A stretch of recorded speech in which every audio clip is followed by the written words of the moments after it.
and start the recording. All right, so thank you guys for coming on back to my little corner of the internet. As usual, we're still playing Star Trek Adventures. No changes to Buck Rogers, unfortunately.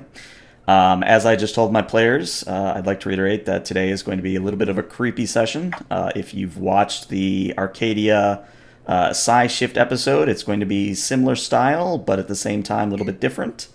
But other than that, unless anyone has any announcements of their own, I think we're ready for the captain's log.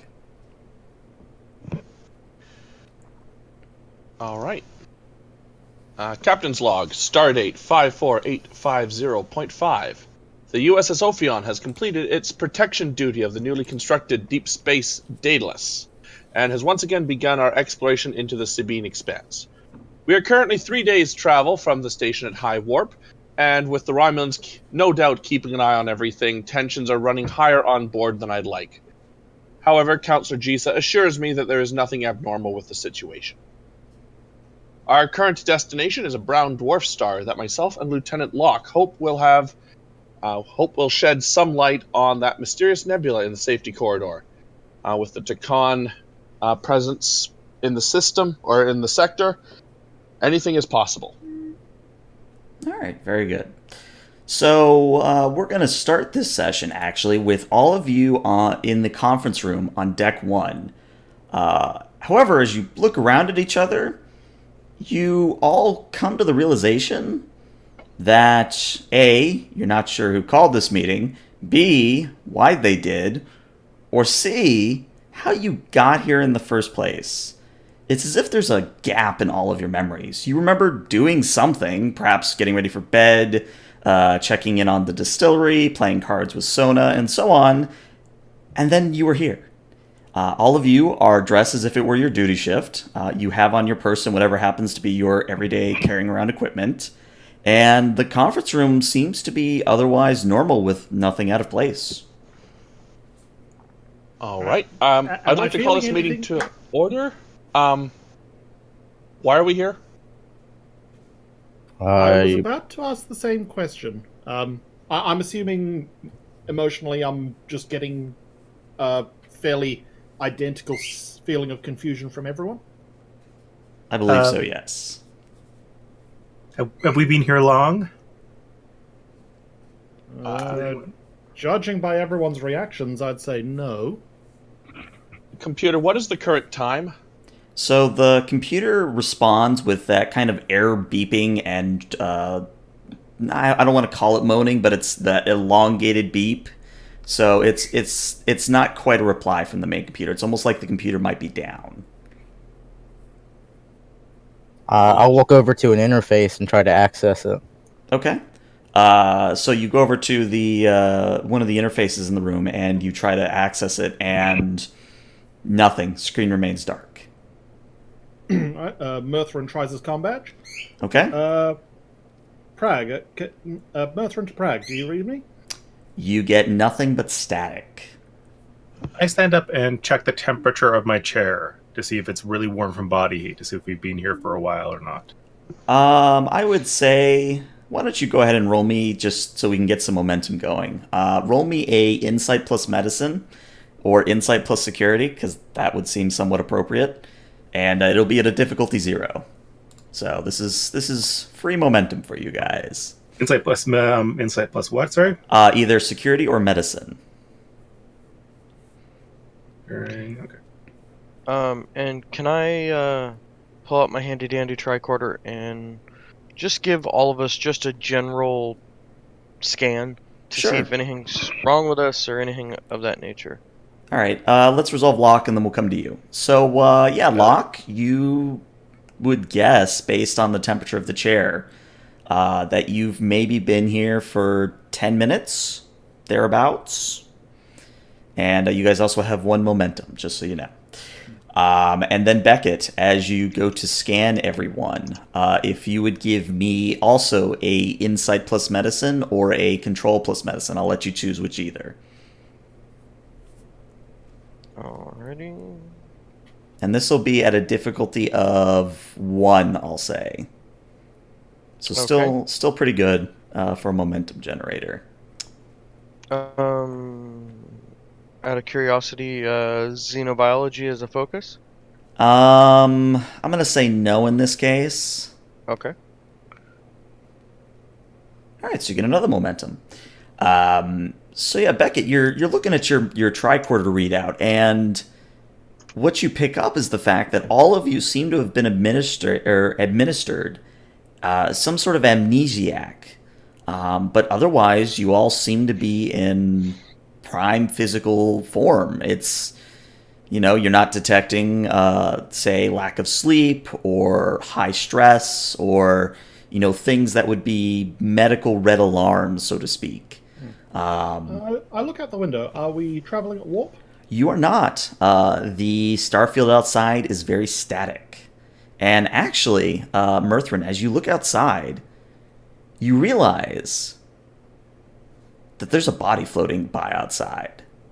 It's human by the looks of it, but you can't get a good enough view of the body's face to identify who it might be. Is it in a Starfleet uniform? It is in a Starfleet uniform. I'm going to go out and try the door. All right, I'm close behind him. Okay, so you go up to the door, and it does not open for you. Can I try forcing it open? You can, if you would like to roll me I believe it's either control or daring plus security, and we'll say this is at a difficulty of 2. I'd like to assist with my brawny Vulcan strength. Okay. Vulcans are quite strong. Yeah, so go ahead and roll. And while they're doing that, I would say anyone who's watching the body outside will see that it begins to turn, and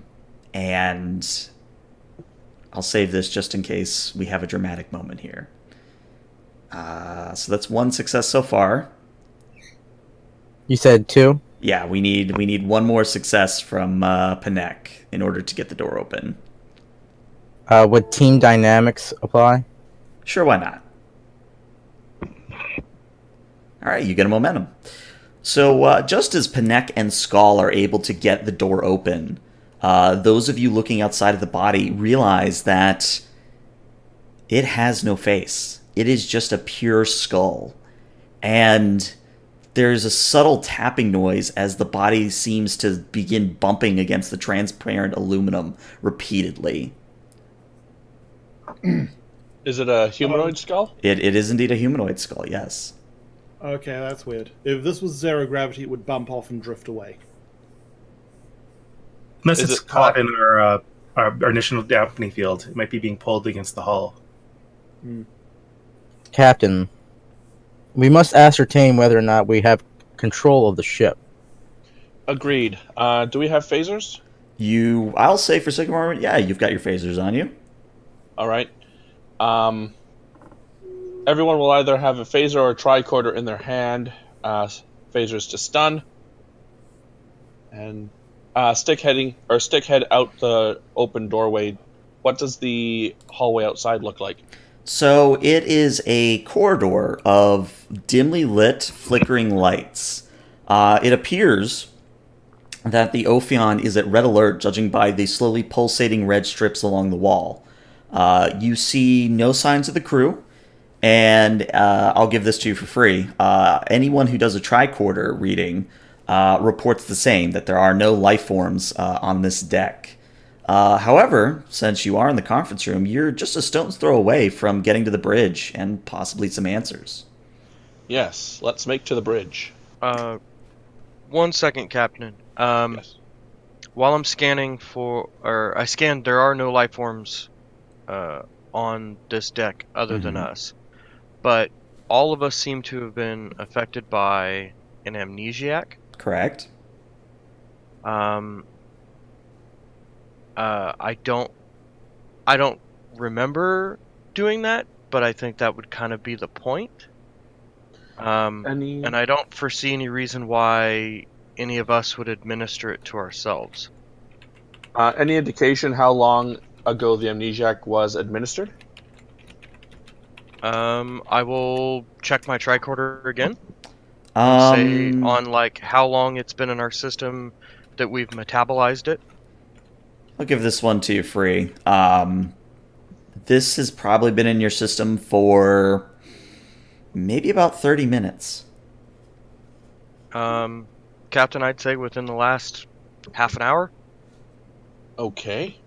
So whatever caused this amnesiac to hit our system could still be present on the ship. That would be my estimation as well. All right. Would this be an injected or an inhaled amnesiac? We'll work I'll that check the out later. transfer. First of all, let's find out if we actually still have control of this ship. Agreed. Should we split up and send a team to engineering? We're so close to the bridge. Let's use the bridge systems first, and then we can choose to. And what we find on the bridge, we can use to better plan our escapades. Aye, Captain. To the bridge. All right. So I will put you on this map.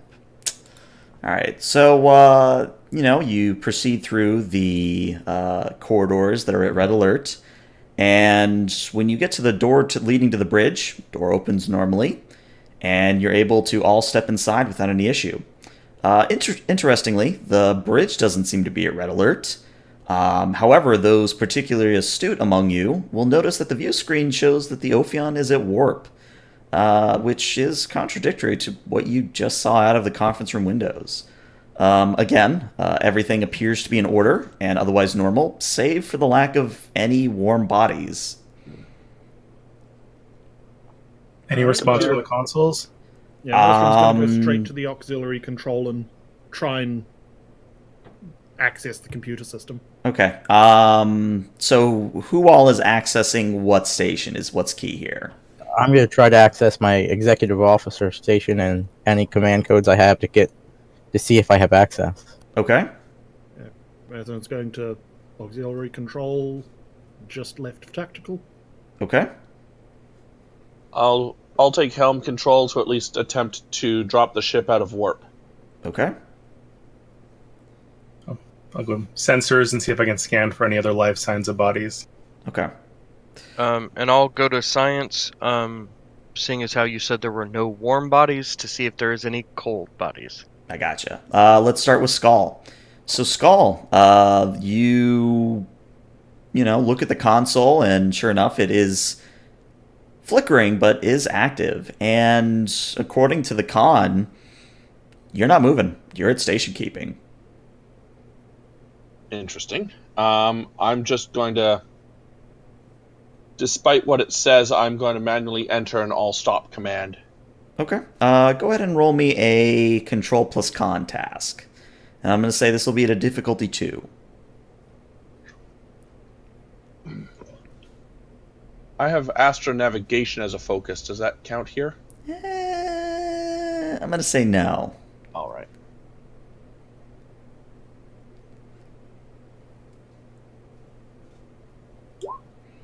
All right. That's what you get. So yeah, you successfully enter in the all stop command, and nothing happens on the view screen. It still shows the Ophion at warp. All right. All right. So, go ahead. I'm going to call out to the computer. Computer, what is the ship's current speed and heading? You just get more beeps and clicks. Cool. Status from the other stations? So we're going to go to Beckett now. So Beckett, with you scanning for life forms either alive or dead, I need you to roll me either a control plus science or a control plus medicine, we'll say. And this will also be at a difficulty of 2. All right.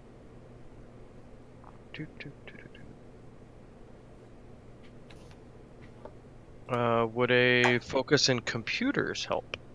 It would if the computers were online at the moment, so unfortunately, no. All right. Ooh, very nice. So you get the scan comes back, and you say, and it says that there are the total amount of crew on board, so 175 life forms, including all of you, and that all of the life forms seem to be located in the cargo bays. you don't really detect any cold bodies floating around outside in space. But it's one of those things where it's really hard to determine if, corpses are floating around in space because of how cold space is, how small the bodies are, etc., etc. Hard to Gotcha. detect an energy signature that isn't there. Captain, I am showing life signs for the entire crew. Also us. The rest of the crew seems to be in the cargo bays. Interesting. Does anyone remember anything in relation to the cargo bays the last couple hours? Do we? That would be a big no. Figured I'd ask. Okay. Any signs that the crew are in distress, or... Well, in- Mirthrin's about to see if he can hook into the security cameras. Okay. So we'll get to you in a second, but Beckett, based on what you're reading from the sensors, the life signs are almost as if people were in comas or otherwise unconscious. Alive, but unconscious. Captain, it looks like they're okay. I'm detecting that all the life signs are living, but either unconscious or in comas. Oh. Okay. Captain, Yes, Panek. I suggest we attempt to secure the incapacitated crew, as well as the computer data core. Agreed. Mirthrin, are you able to get into the security systems? Get some visual feeds as to what might be going on around here? Let me try. Yep, and we'll go to Mirthrin now. So Mirthrin, if you'd like to roll me a control plus security, and this will be at a difficulty 2 as well. Control security, difficulty 2.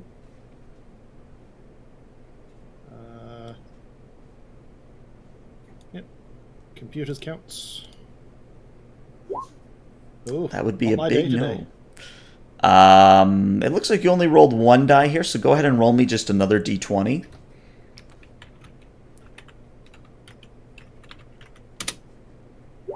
Okay, so you did get 1 success, but you didn't get the 2 you needed.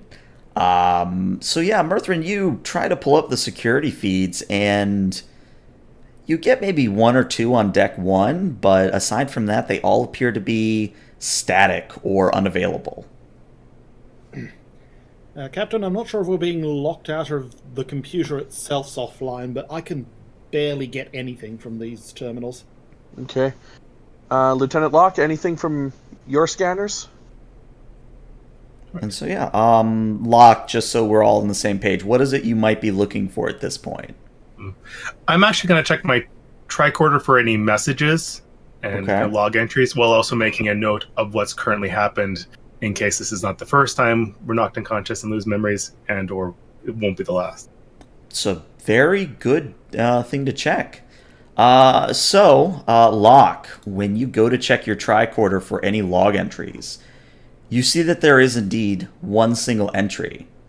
And it says something I will whisper to you. If I can copy-paste my own notes properly. Remind me, you're Jester David in Roll20.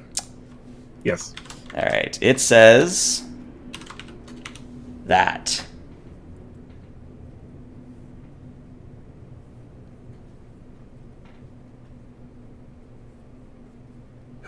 Not finding anything, sir. Nothing new else to report.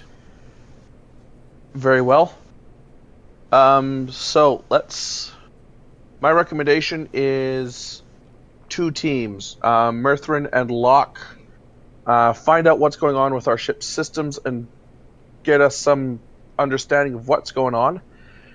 Meanwhile, Beckett and Panek will see to the well-being of the crew. Aye, Captain. And yourself, sir? I shall join Mirthrin and Locke, I believe. Alright, I'll move you guys in a second, but go ahead. Before we leave, I approach the captain and I very closely say to him, Captain, it's illogical to suppose that based on available evidence that we cannot trust our own perceptions. I suggest you do not give much value to what you see or hear. Agreed. We may have stumbled into some sort of odd space-time pocket or any number of weird anomalies. Or we cannot rule out the possibility that there's a alien influence of some sort. Captain? As we move to our destinations, I would recommend that each of you quickly stop by our each individual quarters, and just to see if there's any clues that may have left behind for ourselves. Agreed. And Can I as indulge myself for 1 second, Captain? of course, Computer Arch, computer Nothing freeze happens. program, Nothing. worth a try. agreed. Wishful thinking, I find, Lieutenant. I'm going to head back to my captain's chair, just tap through some previous log entries, see if there's anything left behind. Okay. Oh. I also will whisper you a log entry.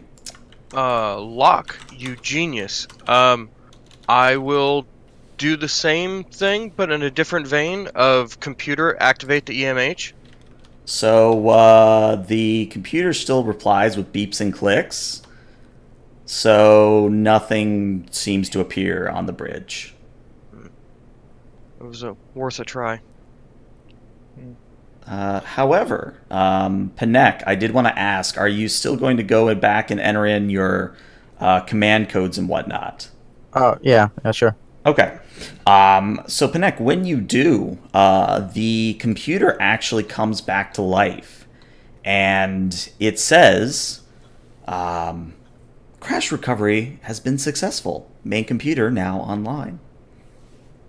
Captain, I seem to have been able to access the computer core. Oh, good. Are you able to identify anything? One moment, please. And then I'm gonna check the crash log. Is there a crash log? There for this recovery? is, but it's somewhat corrupted. It would be the equivalent of Windows just throwing a fit and crashing for no reason, and it's really hard to determine what might have been the cause for the crash to begin with. Alright, I'm gonna see if I can access the engineering and the warp core from here to see if I can do a manual shutdown. Okay. Let me answer the captain's question real quick. So yes, Captain, that's all there is. Besides the captain's logs that you've done in the past. So it's you've got legitimate entries up to the last captain's log, and then that. So Panek, restate your question so that I know exactly what to tell you. I would like to attempt to patch into engineering and shut down the warp core. Okay, I just wanted to be sure.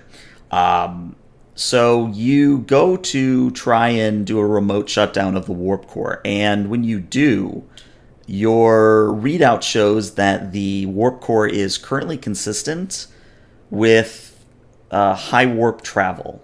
It is at a very high antimatter-matter reaction rate. You're not in any danger of the ship exploding on you, but it's still very abnormal. No containment is alright? Containment's fine, yeah.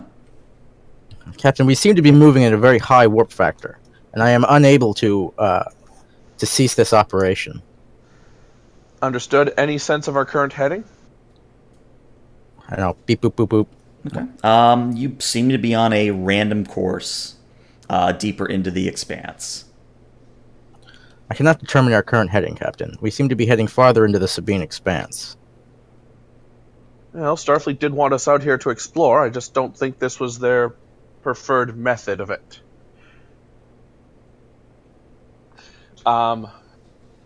Okay, let's maintain our existing parameters. Panek and Beckett can go and investigate the crew. Locke and Murthrin and I shall head down and secure engineering and try to see what we can do to stop this ship. I'd like to stop by an armory and pick up a phase rifle. Okay. Honestly, that's probably a good idea. They're in STA, right? Yeah, I they think are. so. They are Type 3 phasers, I believe.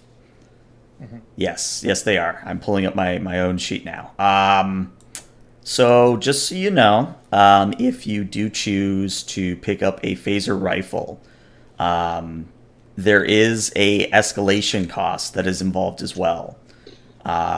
So it's Opportunity 1, Escalation 2, which means, if again, this is me making sure I understand the system properly, it costs 1 momentum to take, and at the same time, that'll also give me 2 threat, I believe.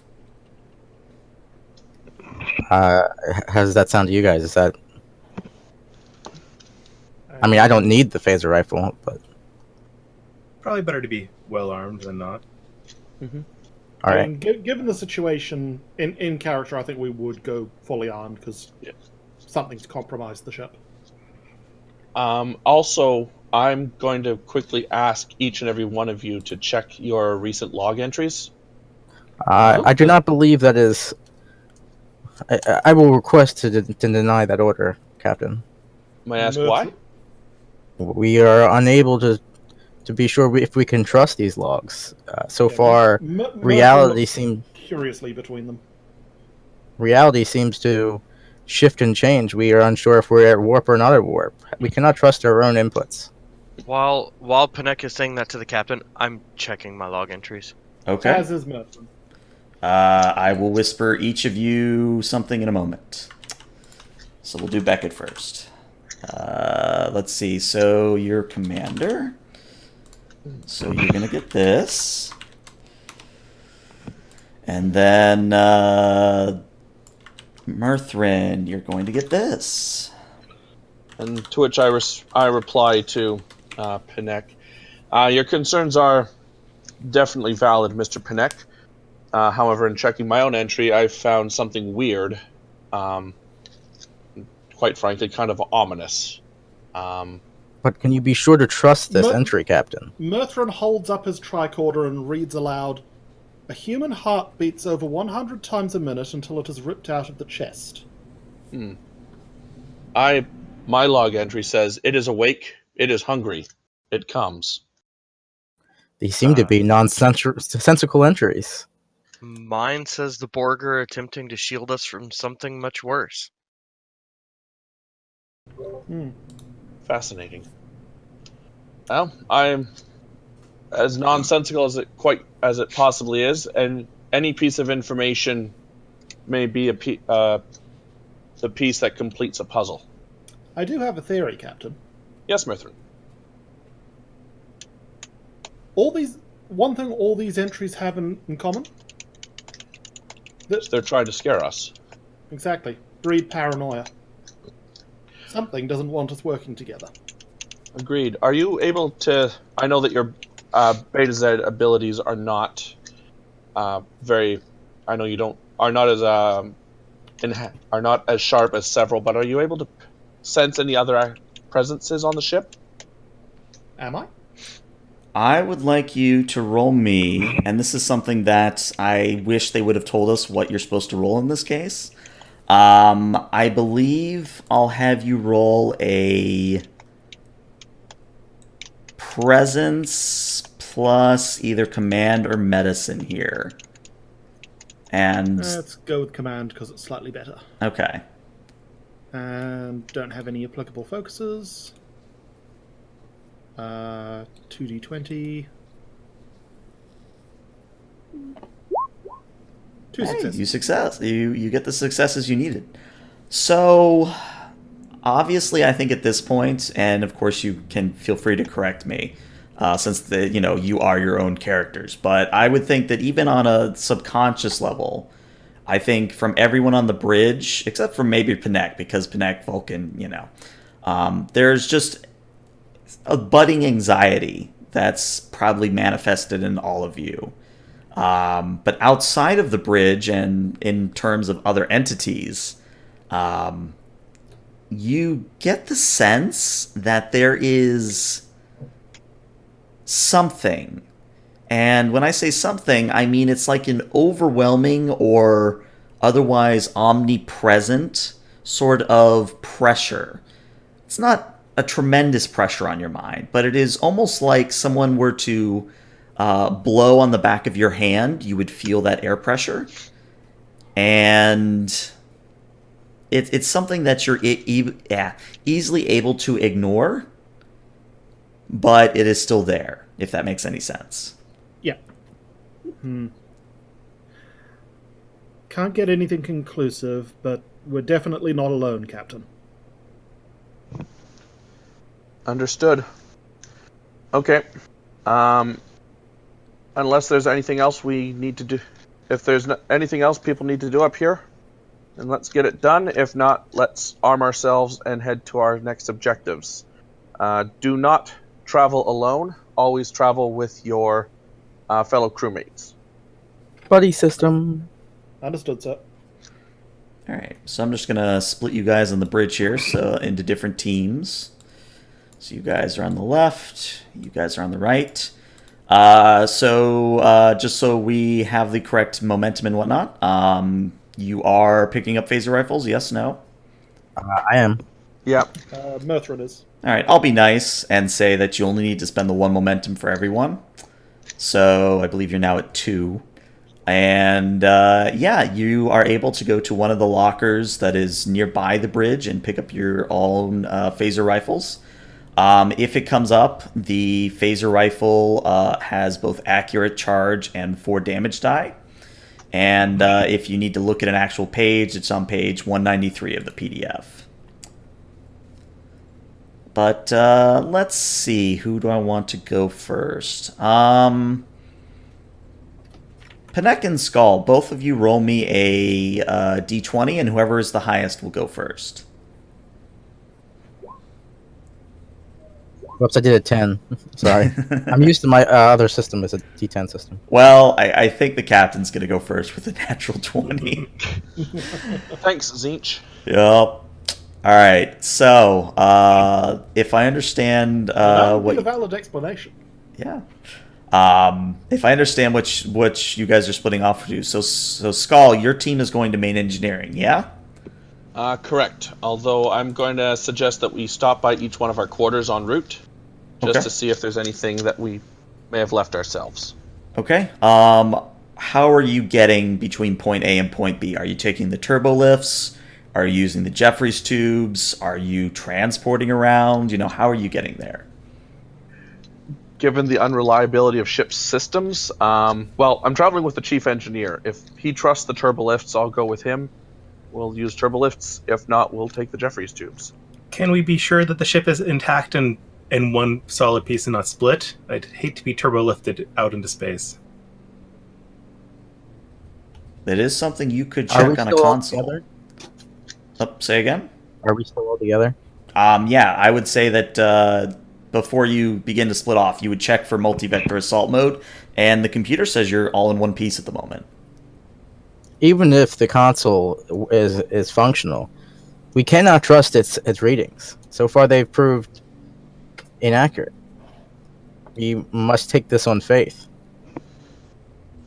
Panek does have a point. We're going to have to confirm everything visually rather than relying on the readouts.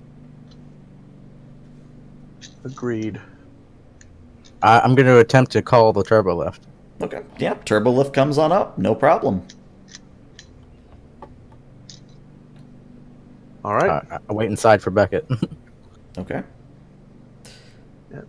As they go, I'll just whisper under my breath, Godspeed. All right. So, Panek and Beckett, I'm assuming you tell the turbo lift main engineering, yeah?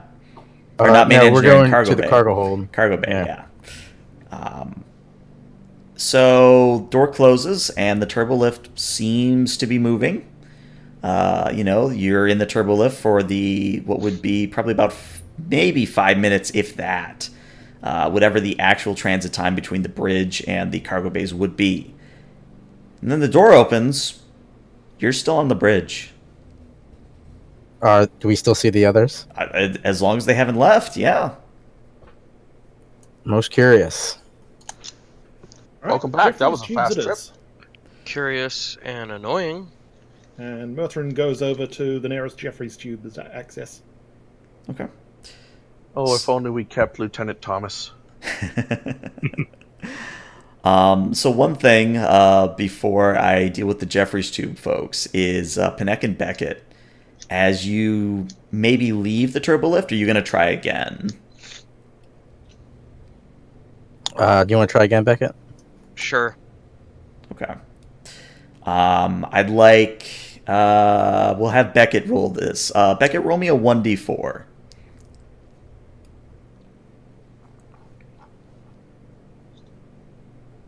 Don't kill us. A 3. All right. So the turbo lift again. Doors close. Begins to move, and very subtly at first, you begin to notice that the wall near the ceiling is begin to ooze a deep crimson liquid. If you pull out your tricorder and scan it, the tricorder will tell you that it is some sort of turbolift lubricant or the equivalent thereof, but the coppery scent of blood is unmistakable. Okay, so I'll point out this liquid to Panek. So looks, smells. I'm not going to taste it, but looks and smells like blood.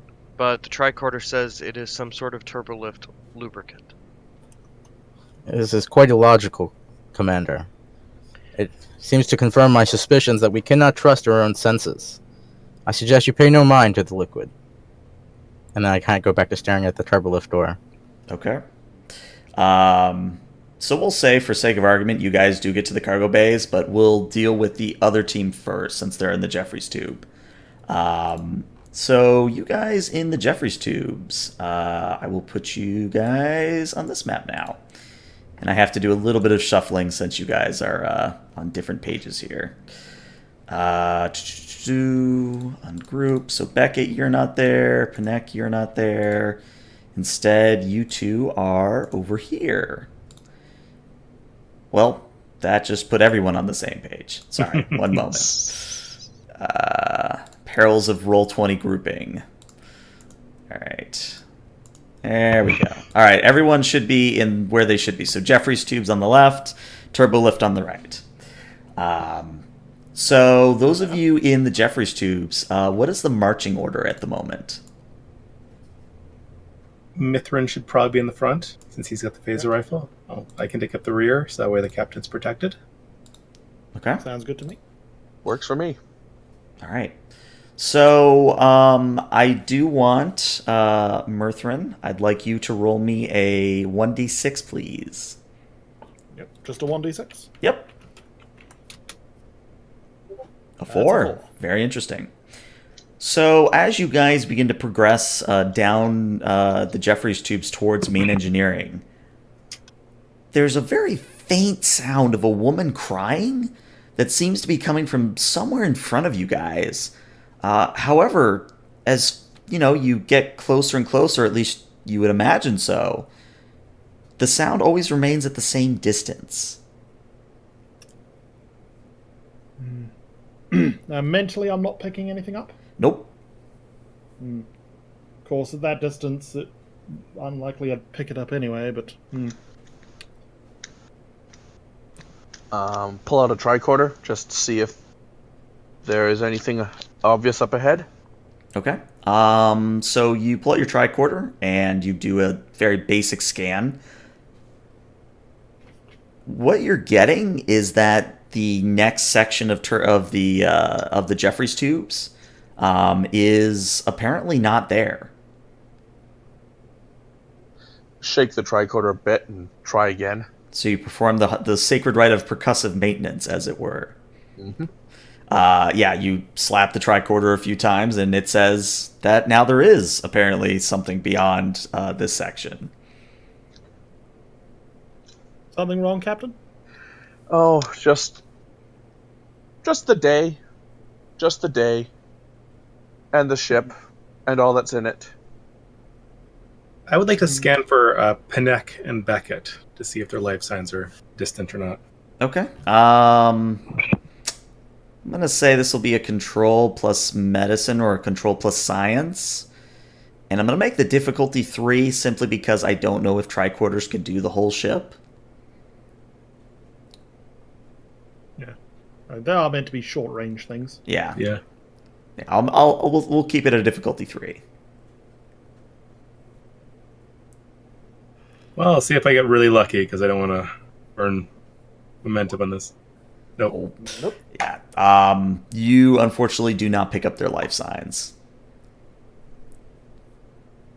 So either they're far away or something's happened to them. You really don't know. I keep that to myself. Okay. Or they were never there to begin with. That's also a distinct possibility. All right. We'll do Panek and Beckett. So unfortunately, I don't have a map for the cargo base. We'll have to do a little bit of theater of the mind here.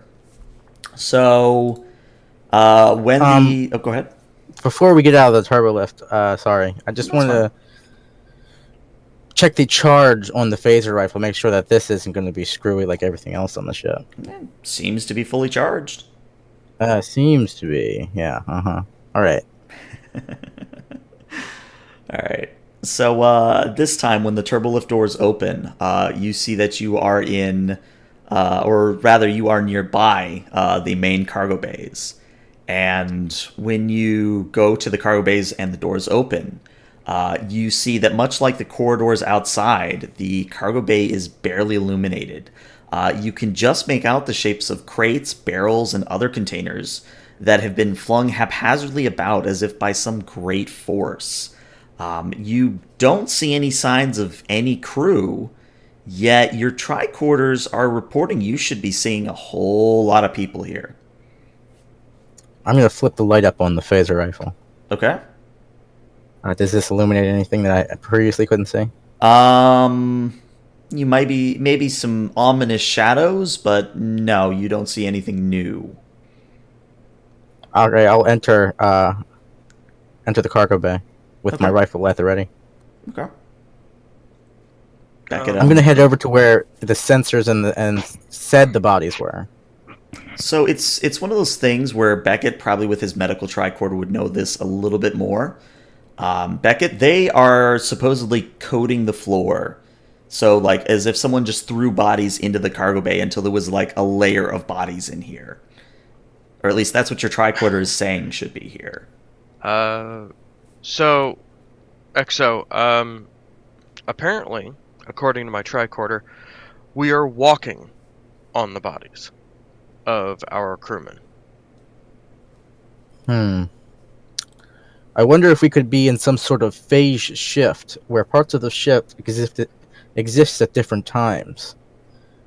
Because to go on my own senses, which I have to trust intuitively, and I cannot trust in this situation, they are not here. I'm gonna go to a control panel and see if I can get the lights turned back on. Okay. Roll me a control plus engineering, difficulty 2 here. Ooh, this isn't gonna be good. Will computers work or no? Because the computers still don't work. Well, the computer came back online, so I'll let you have a computer's focus. Sure. Cool. Hey, you got what you needed. Nice. So yeah, you are able to restore the proper lighting to the cargo bay, and right as you do, Panek, you hear the sound of something being thrown against the wall, just out of view. I'm going to swing around with my rifle towards the noise. Okay. So as you look, you see a blue barrel, probably the same design from TNG. One of the blue barrel containers is lifted up off of the floor and then flung against the wall. Somewhere, far away where it's not in danger of hitting you, but it is still as if some great force is just picking up things and throwing it haphazardly about. And as you continue to watch, this phenomenon just seems to get closer and closer and closer. Commander, at the ready. And then I'm going to try to get out of its path. Okay. Wherever it comes from, It seems to be that even as you move, with Beckett in tow, as you move trying to get out of the way of this phenomenon, it seems to home in on you guys. And as it gets closer and closer, these crates and these barrels and these other containers are. It's almost like someone is barreling through it at high speed, or like a train is coming through. And you don't see any reason or pick up anything on your scanners that would seem to indicate what this might be. Are we still near the door into the cargo bay? I would say at this point, yes. I will, not forcefully, but I will pull on Commander Panek to step back out the door. Commander, I would avoid the blue barrels. I hear they kill Klingons. Nick will raise an eyebrow at this. And then just pull us out of the cargo bay to see if, like, just our presence inside there is what's causing it, or if it continues. Okay. So you, unless Panek resists, you both end up back out in the hallway. And as soon as the doors close, you hear the unmistakable sounds of some crates or barrels impacting on the other side of the doors. But the door doesn't open, and all falls quiet. I'll open the door again and peek in. Everything is literally normal. All the crates and the barrels are stacked as they should be. Again, there's no bodies or corpses. It's a standard cargo bay. Most illogical, Commander. I think illogical is going to be the tag word for today, Commander. Regardless of whatever phenomena happens to be causing this, our first responsibility are to the crewmen. We must locate them. Of course. So something I'd like to do before I go over to the other group is I'd like each of you, Panek and Beckett, if you could roll me either a control plus command or a presence plus con at a difficulty of 2, just to see how well you're doing mentally at this point. Obviously, if you have composure or other such focuses or training, it would apply here. All right, so there's one momentum. That gives us 3. I believe so, yes.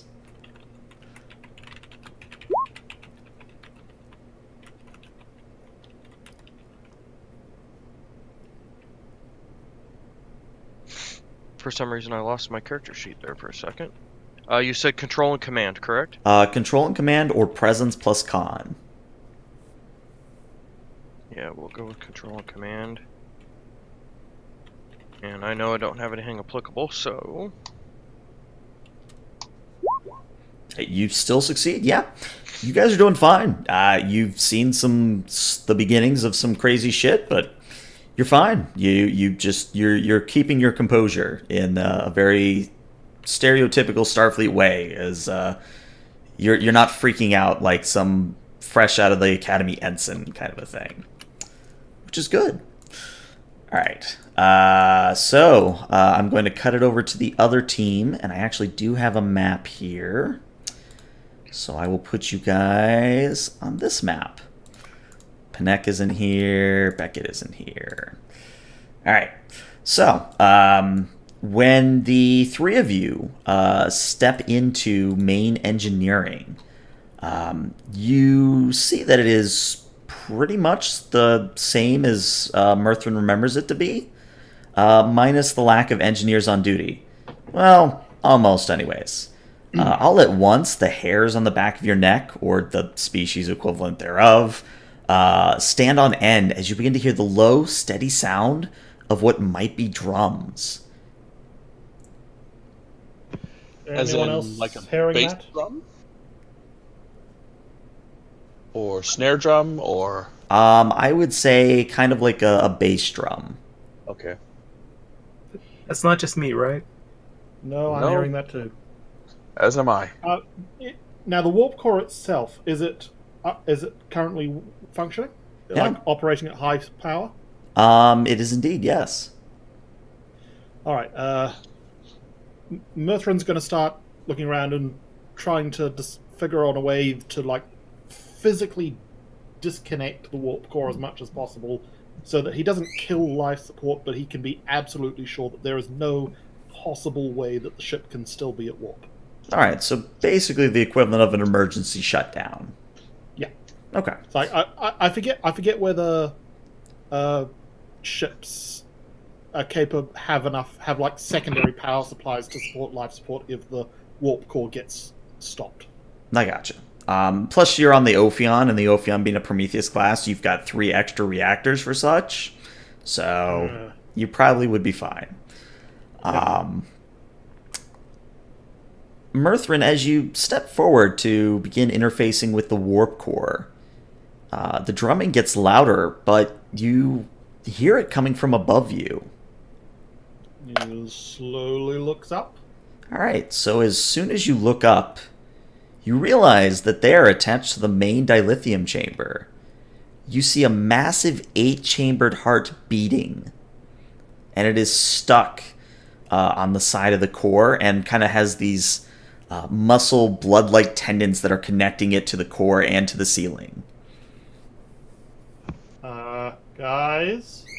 I know I don't get to engineering much, but that's not normal. That is definitely not standard ship's equipment. Captain Skull to Pinnock and Beckett. So yeah, you guys actually are able to hear this Pinnock and Beckett.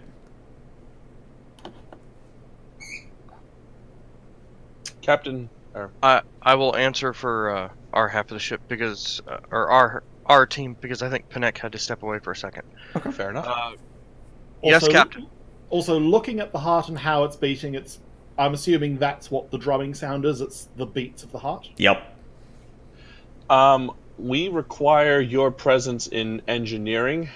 There's an organic mass attached to the dilithium core, to the warp core. Well, that doesn't sound like that's where that's supposed to go. Commander Pinnock and I will be down there as soon as we can. Anyway, Any luck finding the crew? Yeah. Anyway, Northland's going to go back to physically severing the connection between the warp core and the warp coils. I gotcha. According to sensors and tricorders, the I pulled a blank on what they're called. The floors are what the are our crewmen. But once we went inside, there's nothing there. Great. There's some force throwing around equipment. Sorry, but there's no sign of our crew. Okay, well, let's at least focus on the tangible thing right now, which is the heart in engineering. There's a what in the where? There's a gigantic 8-chambered heart glued onto the warp core. Yeah, I'm no scientist. I am very unhappy about this. I'm no medic. I'm no doctor, but I suspect that the biomass is. We believe it to be some sort of heart that is actively beating. Captain, I Interesting. suggest me and Pinnock change course and head to the computer core. if You this are in- Pinnock. Oh, Beckett. No, right now I need Beckett down here looking at this heart. Aye, Captain.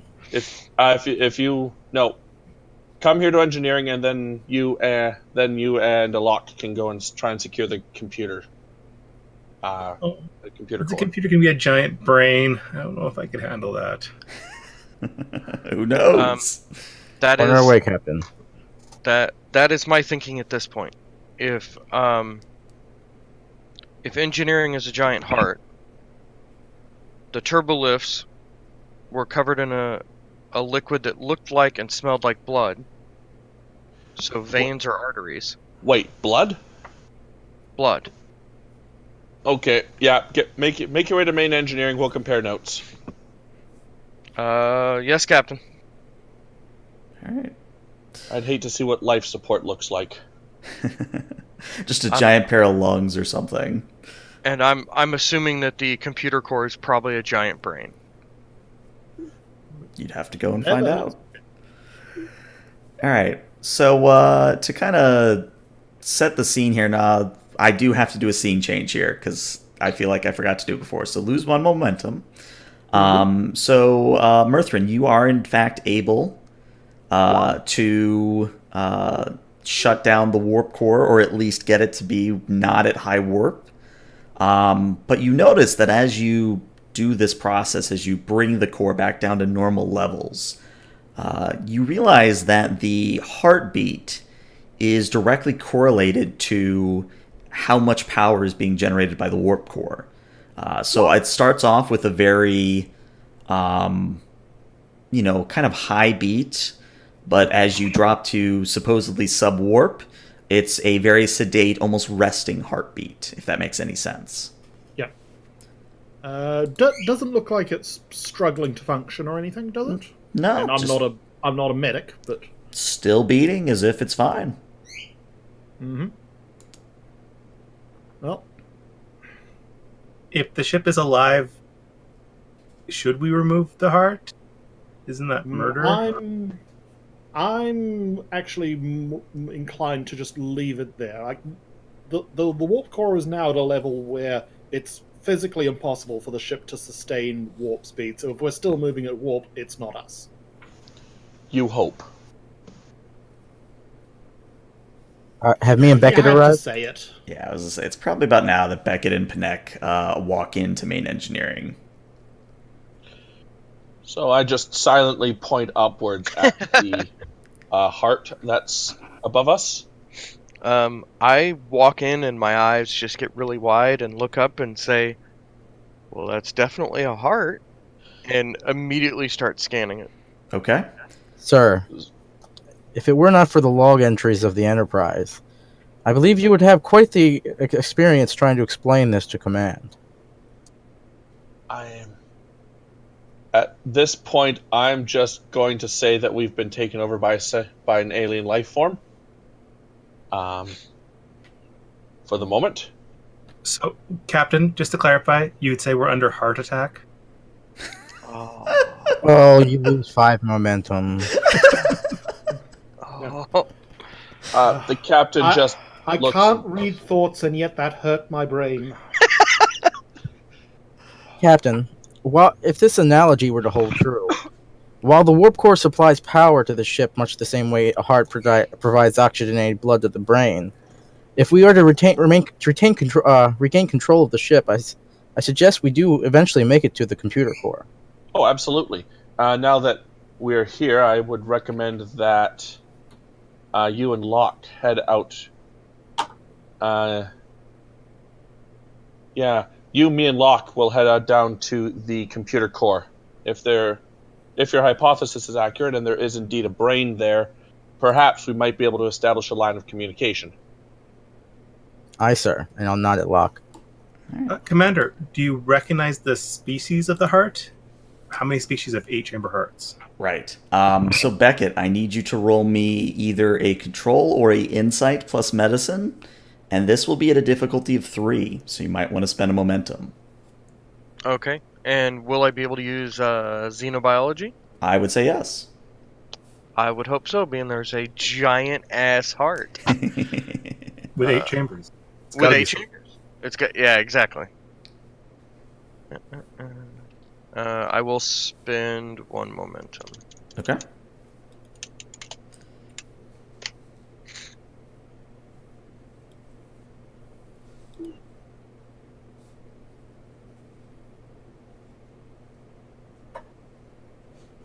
Yeah. Ooh, close, but not quite. I'm going to give you an option here for it to succeed at cost, but it would be a complication.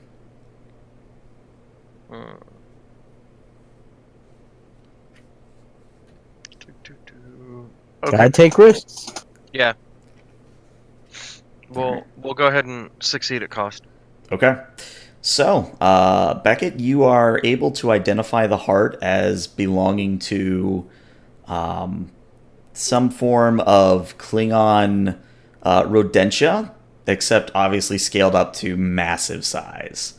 But as you discern what this heart is, all of you would hear the computer activate, and the computer says, "I'm sorry, Commander Beckett. I'm afraid I can't let you do that." And then all of a sudden, the environment in the main engineering room begins hissing and spewing out this greenish fog. Evacuate. Murthrin's going to act on a hunch, Uh-huh. and he's going to like flip the switch and and sort of take the brakes off the warp core. Okay. So the warp core spins back up and goes to its previous levels, and the heart obviously picks up speed as well, but life support is still hissing this ominous green gas. Well, worth a try. Let's get out of here. Considering this is engineering, I assume there's going to be a locker somewhere with environmental protections like masks. Pretty sure I've seen them in something. Yeah, I would say that there's maybe a couple to go around, but at this point, it's really a call of whether or not you want to run out of the bay or you want to go for the locker, kind of a thing. Right. Murthrin's running out of the bay. I'm going to go for the locker because if the computer did this here, it can do it anywhere else in the ship. Okay. following So anyone else going for the locker? Just Panek? For locker for the life, like a breathing mask. Yeah, a breathing mask. I will too because I kind of want to stay in here and ask questions that I'm sending you via whisper. Oh, okay. Did you send them on Roll20 or Discord? Roll20. I'm still typing. Okay, just making sure. All right. So we'll say Beckett and Panek, you rush over to the locker as the other three step outside? Question mark. Yep. Okay. So we'll say both Panek and Beckett, you are able to get over to the locker, open it, and don a breathing mask. Perhaps in the nick of time, as the entire main engineering bay seems to be almost like, I don't want to reference First Contact here, but it's kind of like First Contact when Picard rips out the conduit and the whole bay begins to fill with smoke. It's kind of the same thing here. It's just green. And obviously it's not killing you like it did the Borg.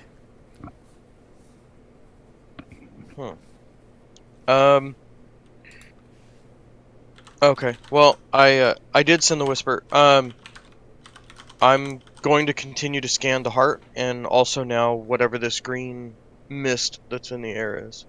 Okay. So the green mist in the air, why don't you roll me a control plus medicine at a difficulty of 1, so to get you some more momentum here. Sure.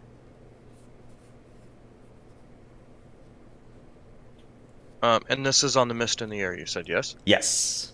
Okay, so no applicable focuses. Well, Got it. you succeeded, which is what matters. So the gas contains both a amnesiac and a paralyzing agent.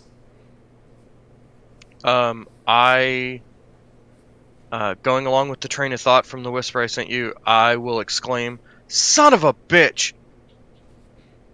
The Ophion's been turned into a giant snake."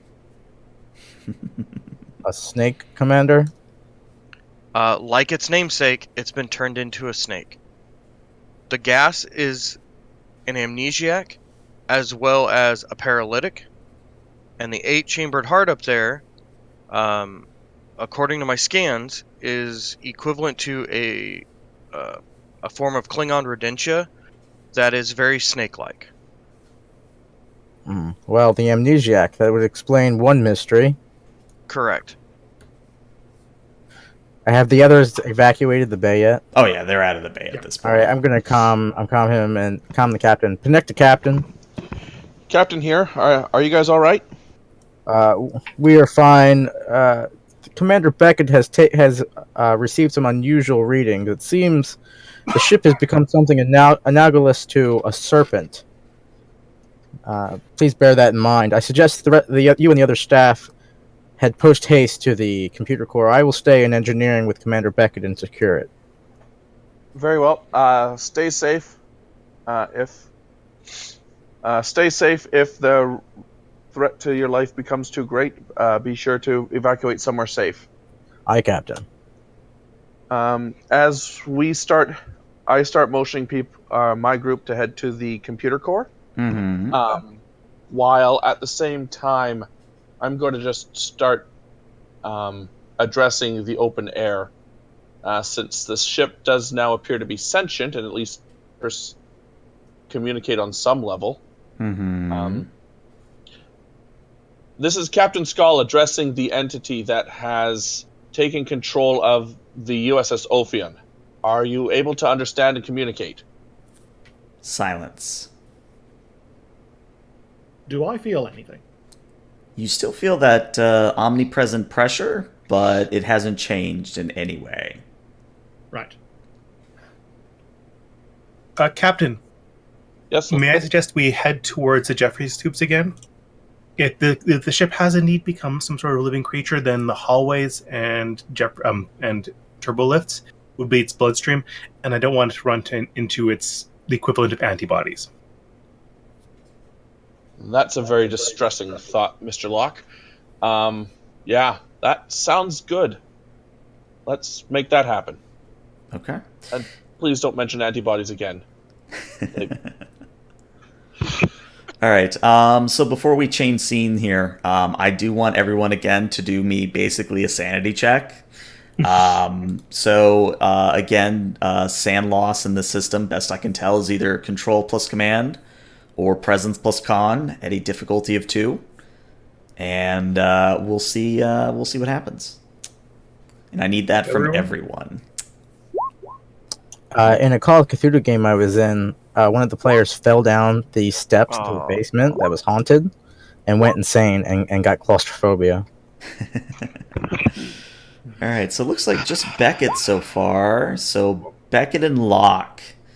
So you two now have the unnerved trait for the remainder of this episode/session. And what this trait confers is an increased complication range as your paranoia begins to really seep in. So basically that means you now roll a complication on a 19 and a 20. So just keep that in mind. Oh joy. Lovely. But yeah, let's deal with Skull's team. You are indeed headed to the Jeffries tubes again, yes? Mm-hmm. All right. I need you, in that case, to roll me a 1d5. All of us, or just Skull? Anyone from the group can roll this. All right. Skull's going to roll the 4. So as Skull, Mirthrin, and Locke begin to head for the computer core, there's a great roar that echoes through the Jeffries tubes, followed by the sound of something hurriedly rushing towards the players from where you just came from. Mirthrin spins around and raises his rifle. You see nothing, but the sound is unmistakably getting closer and closer and closer. Is it an animalistic type of roar, or a roar as in like rushing wind? I would say it was if you were to take a lion and a tiger and you amplified their roar by a factor of 3.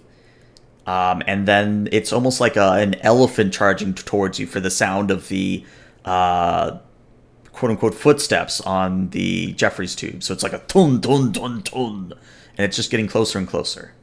I pull out my phaser and fire randomly down the corridor, panicking. All right. Roll me a control plus security, difficulty 2. And we'll see if you hit anything.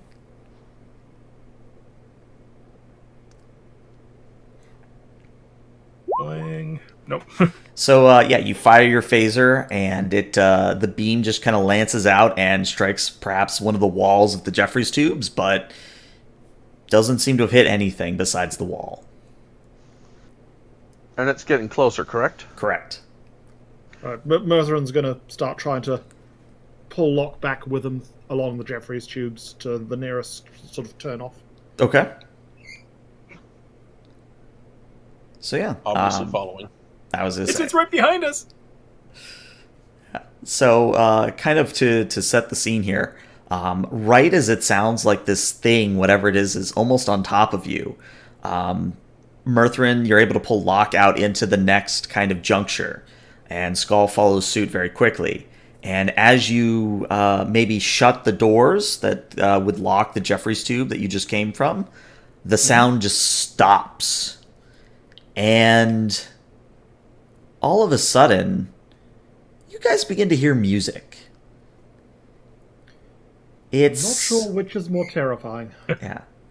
The music you're hearing is somewhere between Klingon opera and Vulcan funeral dirges. Well, that's a fusion I never thought I'd hear. Sounds like someone's preparing for the next cultural night. Well, Any indication where said music might be emanating from? If you were to open the door that leads out into the corridors that's right next to you in the juncture, you would think it's either on the other side or somewhere nearby. Is that en route to the computer core? I would say it is, yes. All right, nothing for it. I'll draw the phaser rifle and take point. Okay. I'm going to double check real fast to make sure I've got you on the right page. Yes. Okay. So you step outside and you find that you're right next to sickbay. And the sound seems to be coming from the interior of said sickbay. May as well. I'll just open the doors and stick my head in. Okay. Put you guys on this map for the time being. And again, Beckett and Panek are not there. All right. So when you poke your head in, you see that the interior of sickbay seems to be as if an F5 tornado came barreling through the place. There's all sorts of medical supplies and tools that are strewn across the floor. And several of the sick beds appear to have these red stains, which might be blood, splattered across of them.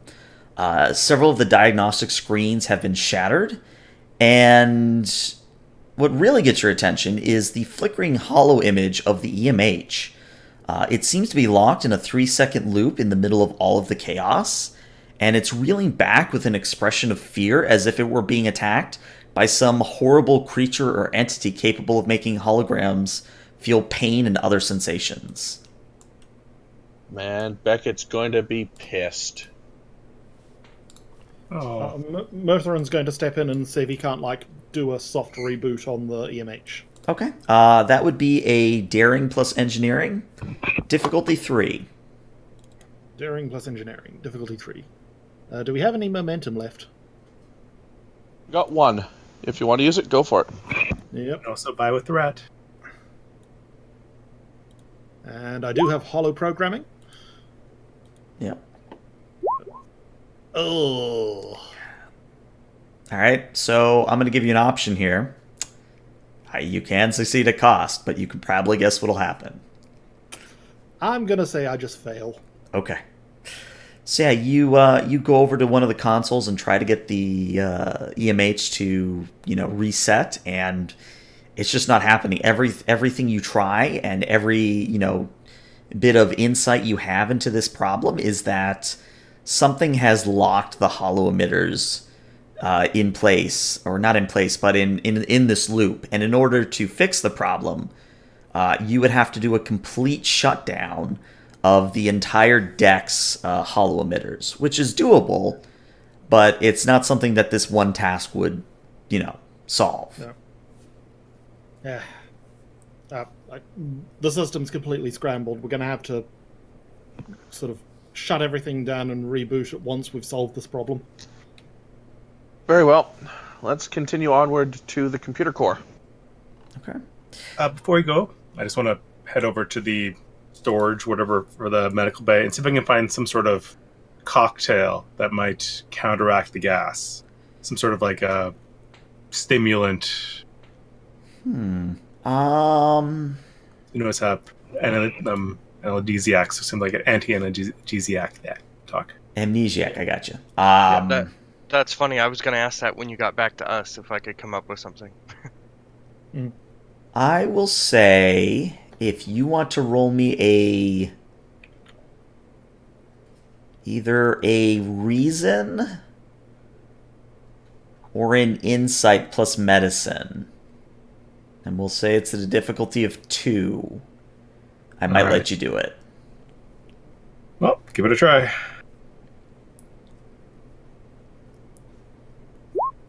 Hey, Bam. you get a momentum. Nice. Nice. All right. So yeah, based on the tricorder readings you would have got from Beckett or your own tricorder, and your basic medical knowledge that you would have picked up during your time at the academy, kind of a thing, you are able to come up with both a anti-paralyzing agent and an anti-amnesiac.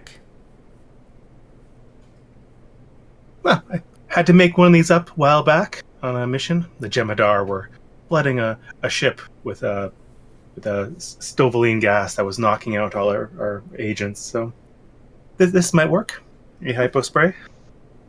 And that is my next question: is how many doses of this are you going to make or try to make? 2 is probably stretching it. So yeah, just stick with a couple doses. Okay. More than 2 would be stretching. All right. You now have 2 doses of this agent. Right. So, first question. Do we test it out on me, or do we give it to the captain first? Oh no. I would strongly recommend that either yourself or Beckett take the doses. As much as everyone seems to love to venerate the captain and the captain's well-being, I fully admit that you guys are far more qualified to deal with a lot more of this weirdness than I am. Probably won't last that long, so we should wait until a gas is triggered again. Okay. Oh, All right. well, onwards to the computer core. Yep. And in the meantime, In the meantime, yeah, back at engineering. So yeah, at this point, the gas that has filled the area has started to subside, and the air is clearing. And yeah, Panek and Beckett, what are you up to in main engineering at this point? Well, I was going to attempt to gain access to life support, Okay. but since the gas is leaving, I'm not sure. I'm gonna try to locate the incapacitated crew, or to see if I can. Well, no, because I think they're all in cargo bay. I'm gonna follow Beckett's lead. Okay. So Beckett, what you doing? I am apparently on mute and haven't been able to been talking for a while. I not knowing of what Locke has been doing, I will use tricorder to try to come up with a cure for the amnesiac and the I'm more worried Paralyzing about agent? the amnesia. I'm more worried about the amnesiac, of maybe seeing if I could get something that would work, like on what's already happened to us, Mm-hmm. to maybe purge our system of the amnesiac. I would say that would again either be an insight or a reason plus medicine. And I'm gonna make this a difficulty 3 since you're specifically homing in on the amnesiac. Okay. Commander, as he does this, I say to him, we are currently moving at multiples of the speed of light inside of what appears to be a giant serpent-like character. Are you entirely sure that you can trust whatever this replicator will make? Well, as of right now, I'm not replicating anything. I'm just trying to find Oh, sorry. a mixture that would work.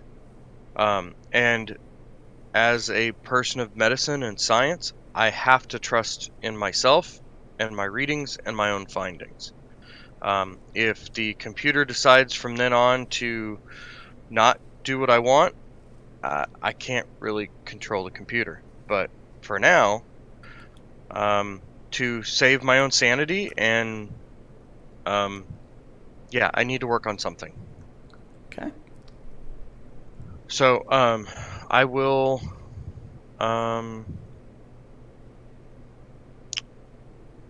shoot. Yeah, I guess I'll spend the momentum, the one that we have, Okay. and try to pull this off. Insight hasn't been working very well, so I'll go reason Okay. and medicine.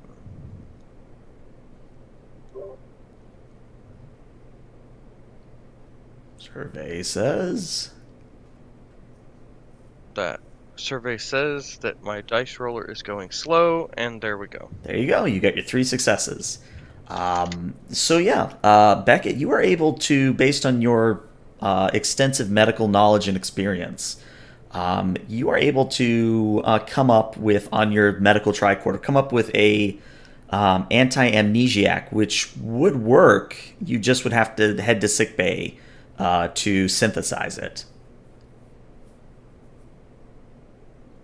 Okay. And we didn't know that they were going to sickbay, correct? Correct. We think that they went somewhere else. Correct. Okay. I'll turn to Panek. I'm fairly certain that I have something that will work on the amnesiac that could possibly purge it out of our systems. And by our systems, I mean the 5 of us. If there is But- nothing else to be accomplished here, Commander, I suggest we make haste to sickbay. That's what I was just going to ask you if we could do.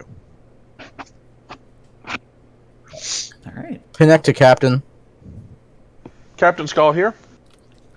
Commander Beckett and myself are currently leaving engineering. We are en route to sickbay. He believes he has formulated an anti-amnesiac that will counter effect the former injection. Wonderful. We were just about to call you, Lieutenant. We were diverted through sickbay as well. Lieutenant Locke managed to splice something together. Was only able to synthesize a couple doses worth, but enough to keep our party going just in case. You may want to pass along to Beckett that sickbay is a mess, not our fault, but he may take some perverse pleasure out of the current state of the EMH.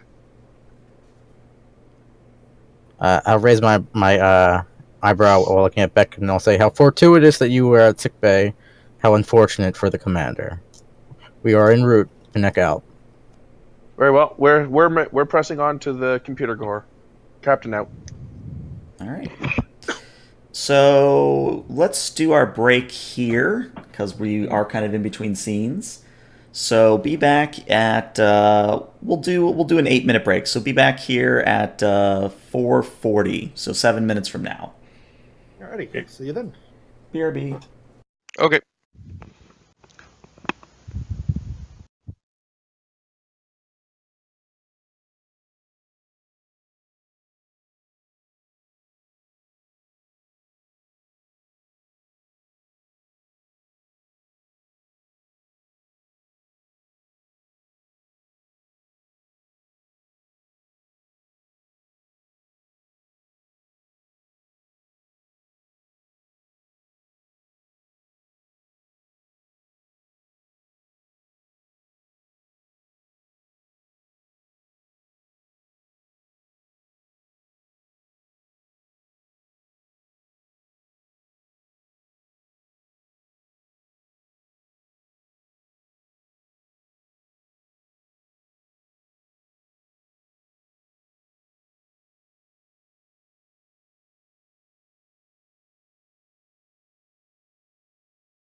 And I'm back.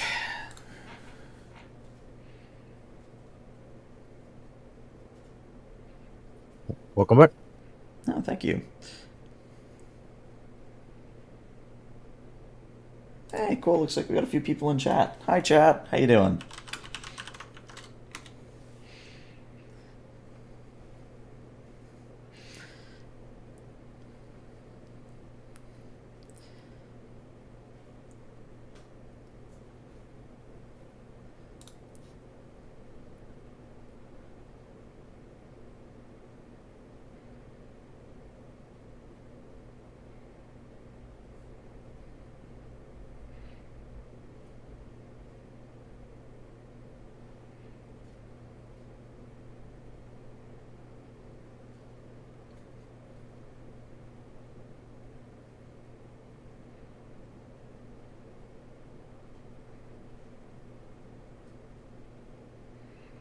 So yeah, what you thinking so far?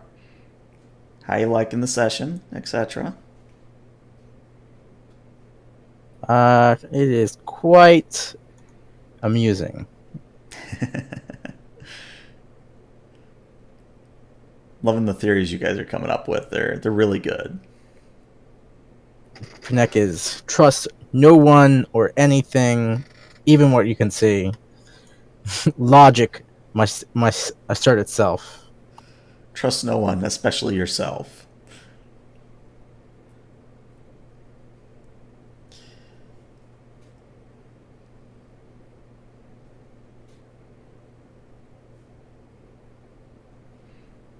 I think I can put us on this map for when we get back.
I kind of miss not being able to do the GM hold music.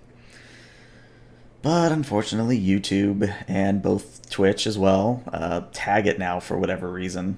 Yay, copyright. Yeah, the jukebox in Roll20 used to be a lot cooler too until the whole SoundCloud issue. Mm-hmm. I mean, now we have what, Fanburst, and it's got some. Hold music sitting as an MP3 on my computer somewhere. It's one of those things where Oh, hang on, I've lost sound. Uh, Right. Can you hear us now, Bishop? Yes, I can. Okay, cool. Yeah, it would be one of those things where I'd love to introduce music to our sessions, but I've had limited success finding tracks that would both fit and wouldn't get tagged by the system, unfortunately.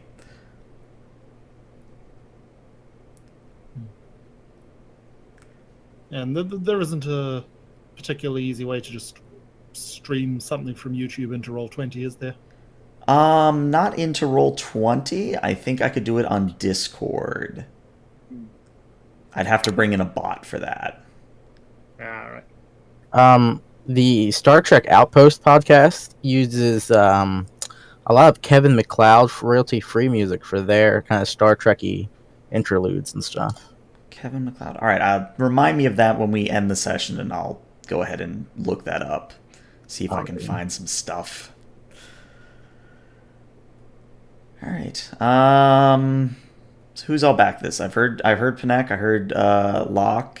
I'm here. Yeah. Mirthrin's on mute, but he's here. Beckett and Skull, are you guys back yet? Yep. Okay, just waiting on the captain then. Well, actually, since he's not in this next scene, I guess we can pick it up again. All right, so let me get rid of the BRB message. All right. So, Panek and Beckett, how are you guys getting to sickbay is my question. Are you going to take the Jeffries tubes, or are you going to take the turbo lift again? Pinnock will turn to Beckett and say, dealer's choice. I was about to say the same thing to you. Well, I don't see any reason why we couldn't take the turbo lift again. It seemed to work last time. Okay. Alrighty. Turbo lift it is. So you step into the turbo lift right off of main engineering, and it begins shuttling you up. And as it's moving, you each hear a great crunching sound coming from above you. And as you look up, it's almost as if some great force or some powerful claw is beginning to crunch and cause the ceiling of the turbo lift to begin denting inwards and, getting closer and closer to you guys. And there's just a shriek of metal as it just continues to deform. Emergency stop? Okay, yeah, turbo lift stops and the doors open. And we will get off at whatever deck we're on, and we'll climb our way for the rest of it. Okay. So yeah, as soon as you step out of the turbolift and maybe look back, you see that the entire turbolift you were just at goes plummeting down the shaft. And maybe you look over the edge to see how far it went down, and you just see blackness before the turbolift doors in the corridor shut. I would say you guys are probably about only a deck away from sickbay, so it's a very easy climb through the Jeffries tubes to get there. Okay, we'll make that climb. Okay. So good news. Nothing bad, quote unquote, happens on the way. You arrive in sickbay to find it, as has been described before, basically a chaotic mess. And with a EMH that is currently acting as if it has seen the worst thing in the world. I'm going to look around sickbay, and with a deadpan, almost Vulcan expression, I will look at the EMH and say, I am terrified as well, my friend. Unfortunately, the EMH does not respond to that. And then after seeing that, I'll shake my head to clear it of the side I've just seen, and I will head to one of the terminals to begin trying to make this concoction that I've come up with into a hypospray. Okay. I'm going to say that this will either be control or daring. I'll let you choose. Plus medicine. And I'm only going to make this a difficulty 2. Alrighty.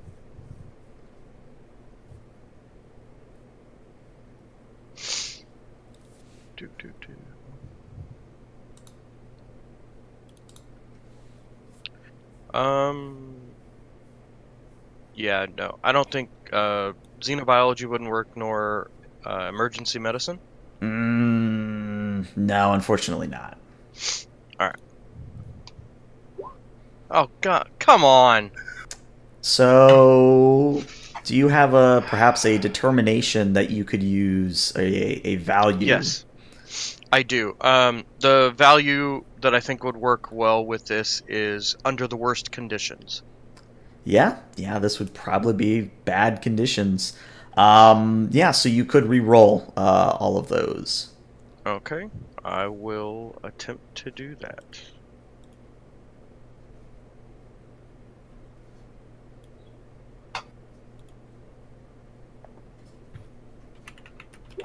Hey, Wunderbar. there you go.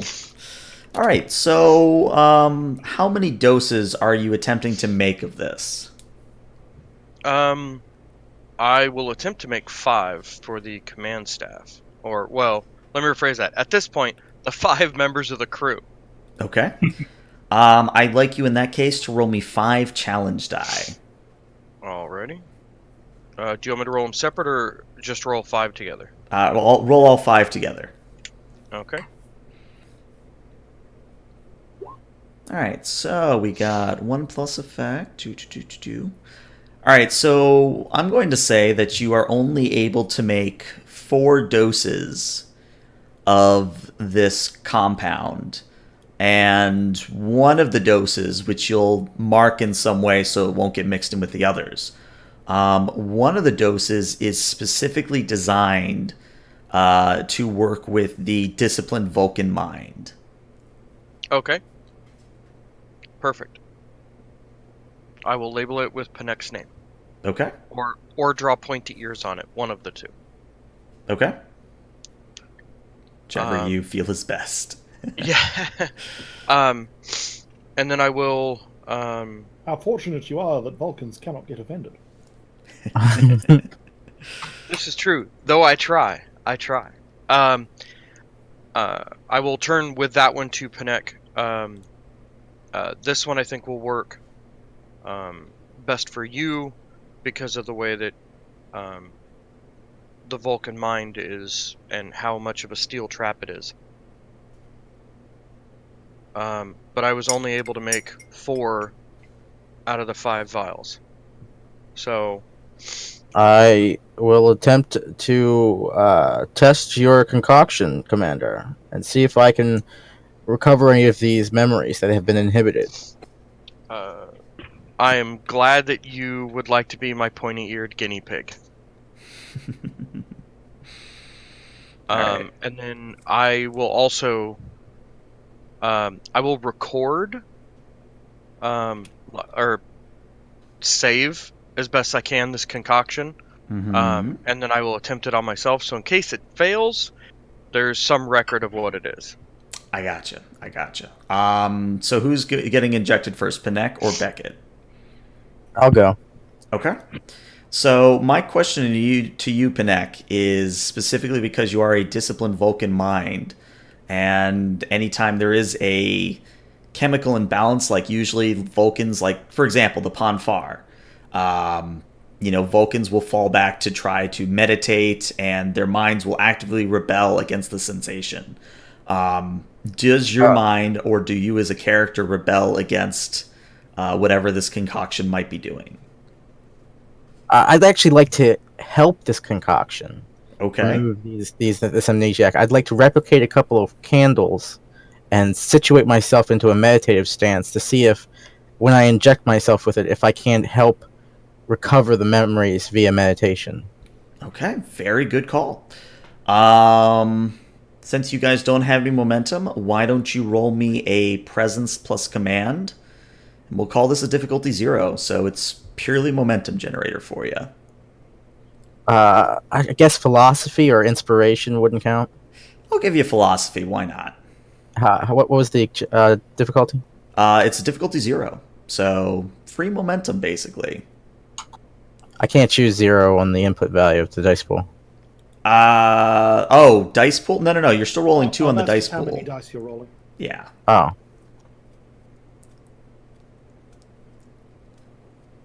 Yeah, it's just the difficulty that's a 0. All right, so you get 1 momentum. So what you get, and of course you could spend more. You could spend this momentum you just got for additional questions. What? You get, I have studious. Okay. So Plus 1 question when spending momentum to obtain information. I guess I can spend that momentum. Yeah. So let me tell you what you get first, and then you can decide whether you want to activate Studious and spend the momentum. Okay, dope. So what you remember as the memories begin to fade back into your consciousness, you remember that you were preparing for the beginning of your shift, Alpha Shift, and you were running a little bit early this morning, and you had walked onto the bridge probably about an hour before you really were needed to be on duty. And since it was still Gamma Shift, there was the typical night crew on board, or not on board, in the bridge. And for the first 5 minutes you were there, everything was going fine. But then there was a proximity alarm, and after that, things get hazy. I'd like to think I was an hour early just to check up on those shifty gamma shifters I hear about. And that's all I'm able. That's not really much to go on. I don't think a proximity alert, which would indicate that we've come in contact with something that could possibly still be outside the ship and influencing this, or inside the ship. Can I continue meditating to see if I can get anything else, or should I just quit? That'll leave up to you, but I would say for flavor-wise, you continuing to meditate would be you spending the momentum to try and learn more, asking the additional question. I'd like to. Okay, so what are your two questions? What triggered the proximity alert, and what happened in between us then and us regaining consciousness in the conference room? Okay. So to answer your first question, you use your Vulcan control and logic, and you're able to suss out that there was apparently some form of energy discharge or energy entity that came in contact with the deflector, the forward deflector. And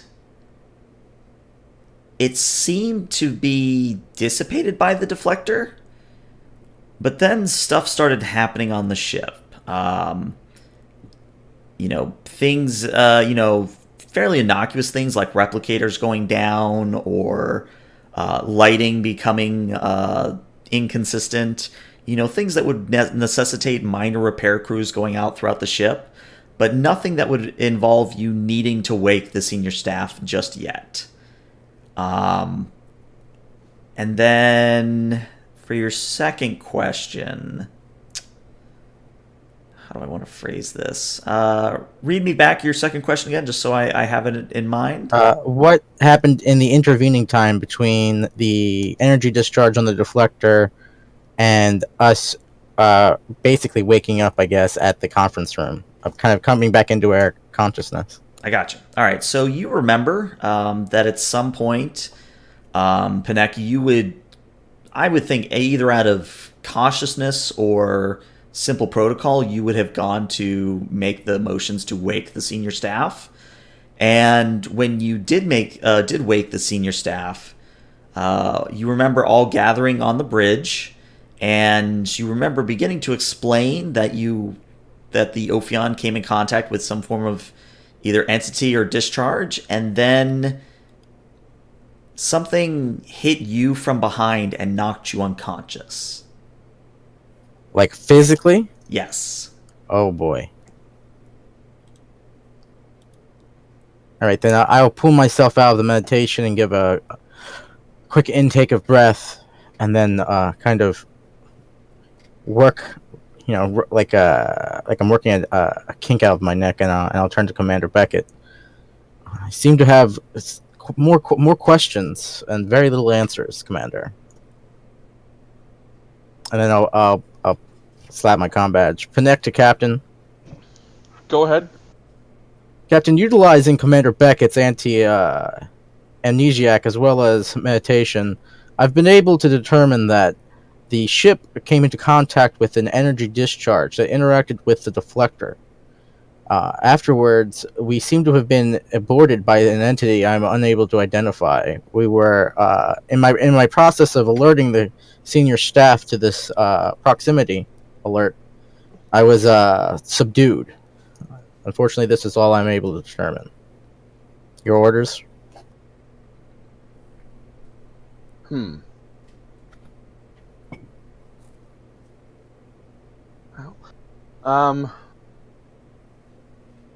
Let's see.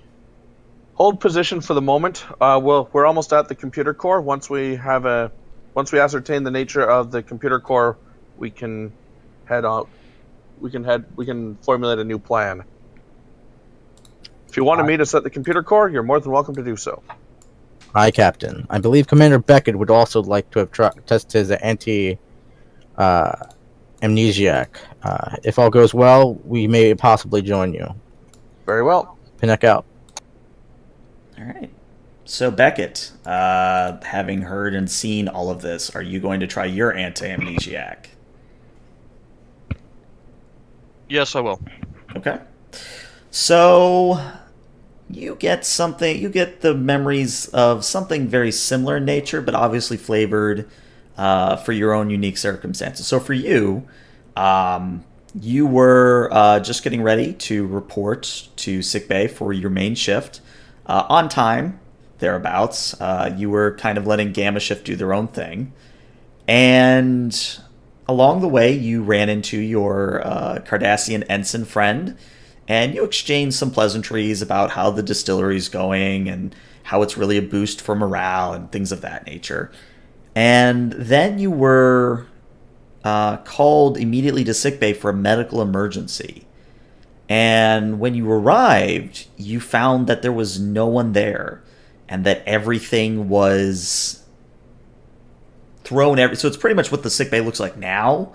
It's something happened in sickbay. And as you tried to, discern what might have happened, you too were then struck in the back of the head and knocked unconscious.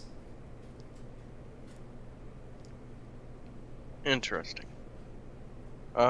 Was the do I remember walking into sickbay? Was the EMH already activated and in his scared state? At that point, it was not. Okay. Well, I don't have studious or anything to ask more questions, and we're out of momentum. So, I guess I'll bring myself out of it or let it run its course. Mm-hmm. And then I will inform Panek of what I remember, of also being struck in the back of the head.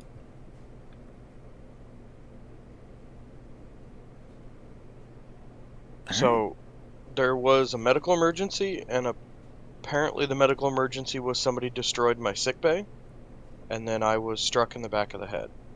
So it sounds like somebody targeted the senior staff.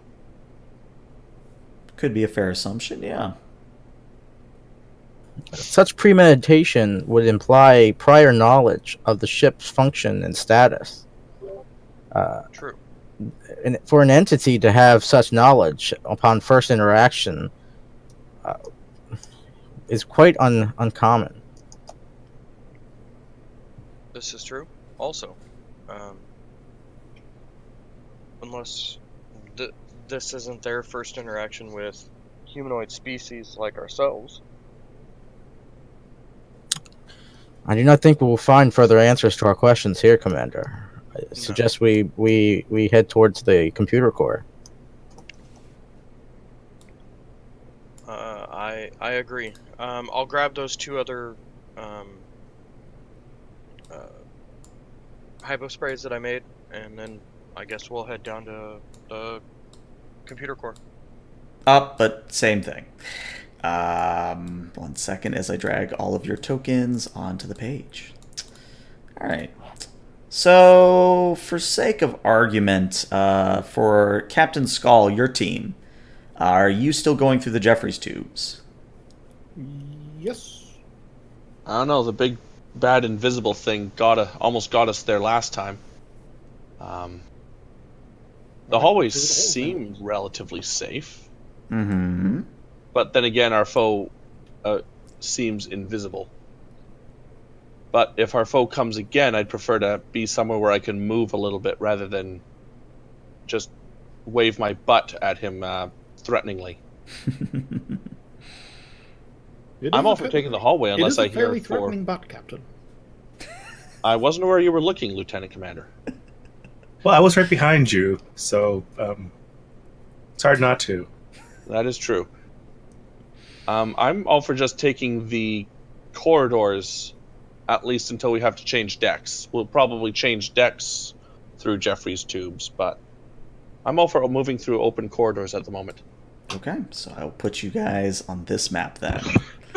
And Beckett's not there, and Panek's not there.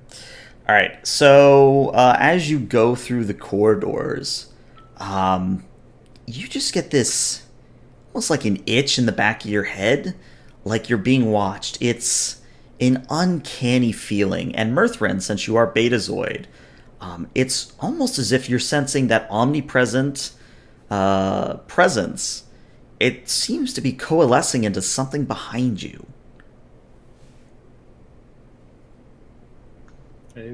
He tries to resist the urge to look around for a while, but in the end, he just beyond a certain point, you just have to. So he looks over his shoulder. Okay. You see an empty corridor. All right, Mirthrin, is everything okay? Captain, I'm going to try something. If I start acting weird, don't be afraid to stun me. And he's going to concentrate, and he's going to actually attempt to mentally reach out to whatever it is that's making the cause it, whatever the presence is. Okay. Again, I'm gonna say this will be probably either a presence plus command or a presence plus medicine, whichever you feel would be more appropriate. Probably presence plus command. Okay. 2 dice, no focuses. And 2, yeah, you get a success. So you're an empath, not a telepath, right? Yeah. So actually projecting thoughts is not really his forte. I gotcha. What is the thought you wish to project, though? What are you trying to get across to this entity? Curiosity. Okay. So you think really hard and kind of push forward Fearful this. curiosity, but curiosity. Okay, so you push forth this fearful curiosity towards the entity, and almost like a ravenous beast of prey leaping upon its, or beast of, you know what I mean? Yeah. Almost like a wolf jumping on its prey.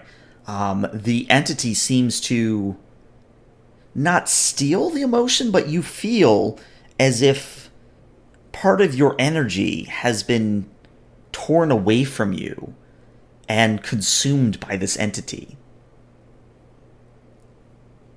All right, so I imagine in the physical real world, you see Mirthrin just physically reel back and stagger. I'll try to catch you in support. And he attempts to just break the connection. Okay, yeah, you're able to break the connection, no problem. Could I have been scanning his brain the entire time he was doing that? Yeah, I'll let you do that. Why don't you roll me lock a control plus medicine here? Focus scans probably counts. Yeah, I'll allow it. Like a focus. Ooh, Nope. that'd be a negative. So, lock. So Mirthrin sort of rubs his forehead and shakes his head and goes, "Oh, well, whatever it is, it has a taste. It has a taste for mental energy. Ow." Some sort of psychic parasite? Psychic ambush predator, it felt more like. Interesting. Do you think it's preying on specific emotions or just us in general? Just whatever it can latch onto. I mean, it latched on pretty hard as soon as I tried to make contact with it, but actually breaking contact didn't seem to be too hard. Okay. It doesn't. It seems to be trying to inspire fear. If it is some sort of a psychic predator trying to control our emotions or limit our fear. We might starve it or weaken it at least. Duly noted. I order you all not to feel fear. Yeah, good luck with that. Actually, Commander Beckett is that still- is a good point. That is a good point. I was attempting to project sort of inquisitiveness, but of course, I mean, look what's happening. Of course, I was a little bit nervous. All right. If this is a predator, then we need to minimize the amount of weaknesses that we show it. That's. I understand I understand you have had at least some Vulcan experience, Mr. Murthrin, but that puts you leagues ahead of either myself or Mr. Locke here. We'll just. Thankfully, I have. Vulcan upbringing. Don't fail me now. Thankfully, I have medication for this. Yeah, if Commander Beckett is still close to sickbay, perhaps you could find some sort of chemical solution to reduce fear? Liquid courage, as it were? I just raised an eyebrow. Are you referring to alcohol, Mr. Locke? No, although that is a good option B. Some Very sort well. of inhibitor would... Yeah, just communicate with him on the go as... communicate with Mr. Murthrin and see if you guys can piece together something over comms. I'd rather not present a standing target for this being. All right. As we meantime- continue to move onward to our destination, I'm going to try shouting again at space. Mm-hmm. This is Captain Barton Skull of the USS Ophion. To the intelligence that is on board this vessel, we do not wish you harm. We seek a peaceful resolution, and we hope to help you however you require it. But we will act to save our vessel. So there's silence. But then about 30 seconds into this silence, across the entire ship, so even with Panek and Beckett, the lights go dark, and you are plunged into pitch darkness. Well, and that's a Murthrin's reaction. voice comes out of the darkness. Well, I think you got its attention, Captain. All right. Turn on the light attached to the phaser rifle. Mm-hmm. Likewise with Murthrin. How close are we to an airlock? To an airlock, I would say you'd have to go Or do you down mean a Jeffrey's deck. No, I mean airlock. You mean airlock. Okay. Because close to airlock are environmental suits. Hey. It would be a single deck detour, but you could potentially get suits for everyone. Yeah, that sounds like a good idea at this rate. Comm badge, Captain Skull to Lieutenant Panek, Lieutenant Commander Panek. Panek here, Captain. We are heading to the airlock on one deck down. I suspect that the intelligence understands that we may pose it a threat and may act to counter our moves. As such, I believe that getting us into environmental suits might be appropriate. A prudent course of action, Captain. I was considering the recent attack. If this is some sort of psychic predator, it would have made more sense for him to keep as many of the crew conscious and able to experience these emotions that he wishes to feed off of. It is possible that we have incapacitated the crew to prevent this. That's a possibility. There is another one, is that we're all trapped in a shared hallucination. Hang on a second. Beckett, you said you and Panek remembered being struck on the back of the head, yes? Indeed. That's correct. How long would it take for bruises from being knocked out to stop registering? Well, depending on the force of the hit and what was used to hit us, to which I will lean over and look at the back of Panek's head to see if I can see a bruise or welt, goose egg. It's neck and knees shampoo, if you're wondering. Yeah, you actually don't see anything. Interesting. I don't actually think. Maybe we weren't actually physically hit in the back of the head. And I'll feel around on the back of my head to see if I feel any. The head, and we never woke up. If I feel any like sore spots, soft spots, goose eggs, anything like that on the back of my own head. There's a very dull pain when you press in, like where the brainstem meets the spine, but it's a very, very dull pain. It's barely even noticeable. Yeah, to be honest, I don't think we were actually physically hit.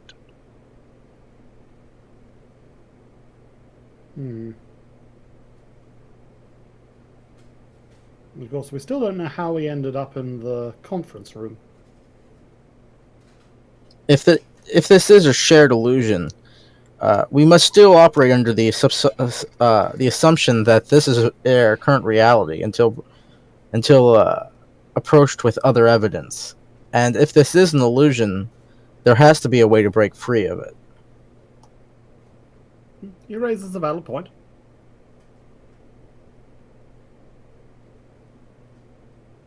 Alrighty. All evidence seems to point towards this entity as being the culprit and our main way of establishing reality. Environment suit-up montage, I guess. Yeah. But if it's a shared hallucination, an environmental suit won't do much. It'll True, make us but- feel better. You never know. All right. So my operative question here is obviously Skull's group's going to go for the suits, but are Panek and Beckett also going to go for the suits? I mean, we don't want to look like out of place. I mean, if everyone's dressing up, I mean, we might as well too. I mean, we might as well go with current fashions. I mean, Okay. I think I'll wait for them to join us at the airport, or not at the airport, the airlock, and then we can all move out as a single group after this. Okay. So we finally rejoin the party. Yay! All right. So for sake of argument, you guys all meet up outside of one of the airlocks in your suits at this point. And it's at this point that you hear an unholy shriek coming from down the corridor. And the entire ship kind of rocks as this happens. As if the ship were suddenly struck by something physical. Gentlemen, maintain control. If this entity is feeding on your fear, we must not enable it. Yeah, let's walk a little bit faster towards the computer core. Okay. Mm-hmm. All right. So you make all due haste towards the computer core. And Like dramatic Star Trek boarding party music plays in the background as we quick march down the corridor. Actually, can we switch that up for something maybe a bit more upbeat and heroic? Sing a song to keep our spirits up? Right. Oh dear. All right, so you all do your best. You know what? Let's make this a roll. Let's see how everyone's doing on the roll. So yeah, let's do another sanity check here. So again, that is control plus command or presence plus con, difficulty 2. And remember, some of you do have the increased complication range. I'd like to see if I could get a reduction in the difficulty due to my controlled claustrophobia trait. Salvik's not doing too well. Since I'm using various medications to keep phobias in check, I would think that might have something, at least a one-time bonus against. I'll allow it. So you're only at a difficulty 1 there, Captain. I wonder if that medicine was an illusory too, though. I mean, if we're in an illusion, Hey, if this is an illusion, that means that placebos are just as good as the real thing. Yep. I am freaking out like a first-time ensign on the mission. Well, I Yeah. make it. Yeah, Locke, since you're now at unnerved 2, so now your complication range is 18 to 20. Murthrin, your complication range is 19 to 20, and you're starting to freak out a little bit, but obviously not as bad as Law. I am on a ship with something that I know can eat my brain. Yeah, but anything can eat your brain, really. I mean, even the other This can crewmates. do it from range. Even now, Klingons apparently. Oh dear. Let's not Let's get keep into that cannibalistic argument. conversation to a minimum, people. We still have plenty of food stores left. All right. So, you guys make your way towards the computer core. Some of you a bit more shakily and jittery for it, but eventually you do arrive at the main double doors that would lead into the computer core. And the door does not open as you approach. Alrighty, Murthrin's going to try and sort of trip the override. Okay. That would be a simple control plus engineering, please. Difficulty 2. Control plus engineering. Difficulty 2. Let's hope I don't get too many complications. Oh, wow. How about that? 4 wow. successes. Yeah, you get 2 momentum off that. Very nice. So I think you guys are at 3. Because Panek got a momentum as well. All right. So the good news is, Murthrin, you are able to get the door open. Bad news, it opens up into space. And were you not wearing environmental suits with the boots that seal to the floor kind of a thing, you would all be likely flung out into the emptiness of space as the air begins to rush past you. Now, when we look out, is there like a gap in the middle of the ship, or is it just space? Just space. Ah! Reach out instinctively and grab him, and then go, wait, we're magnetized. We're fine. Okay, I'm definitely leaning towards that. This is not reality, but... Yeah, Pinnick, yeah. Whoever came up with the EnviroSuits idea, I owe you a drink. Also, not a giant brain, so I think I owe Commander Beckett a drink as well. I'm going to place a foot right on the empty space Mm-hmm. to test, to see if it's really there. Roll me a fitness plus, I think it's con. Let me double check. Yes, a fitness plus con, and this is at a difficulty of 2.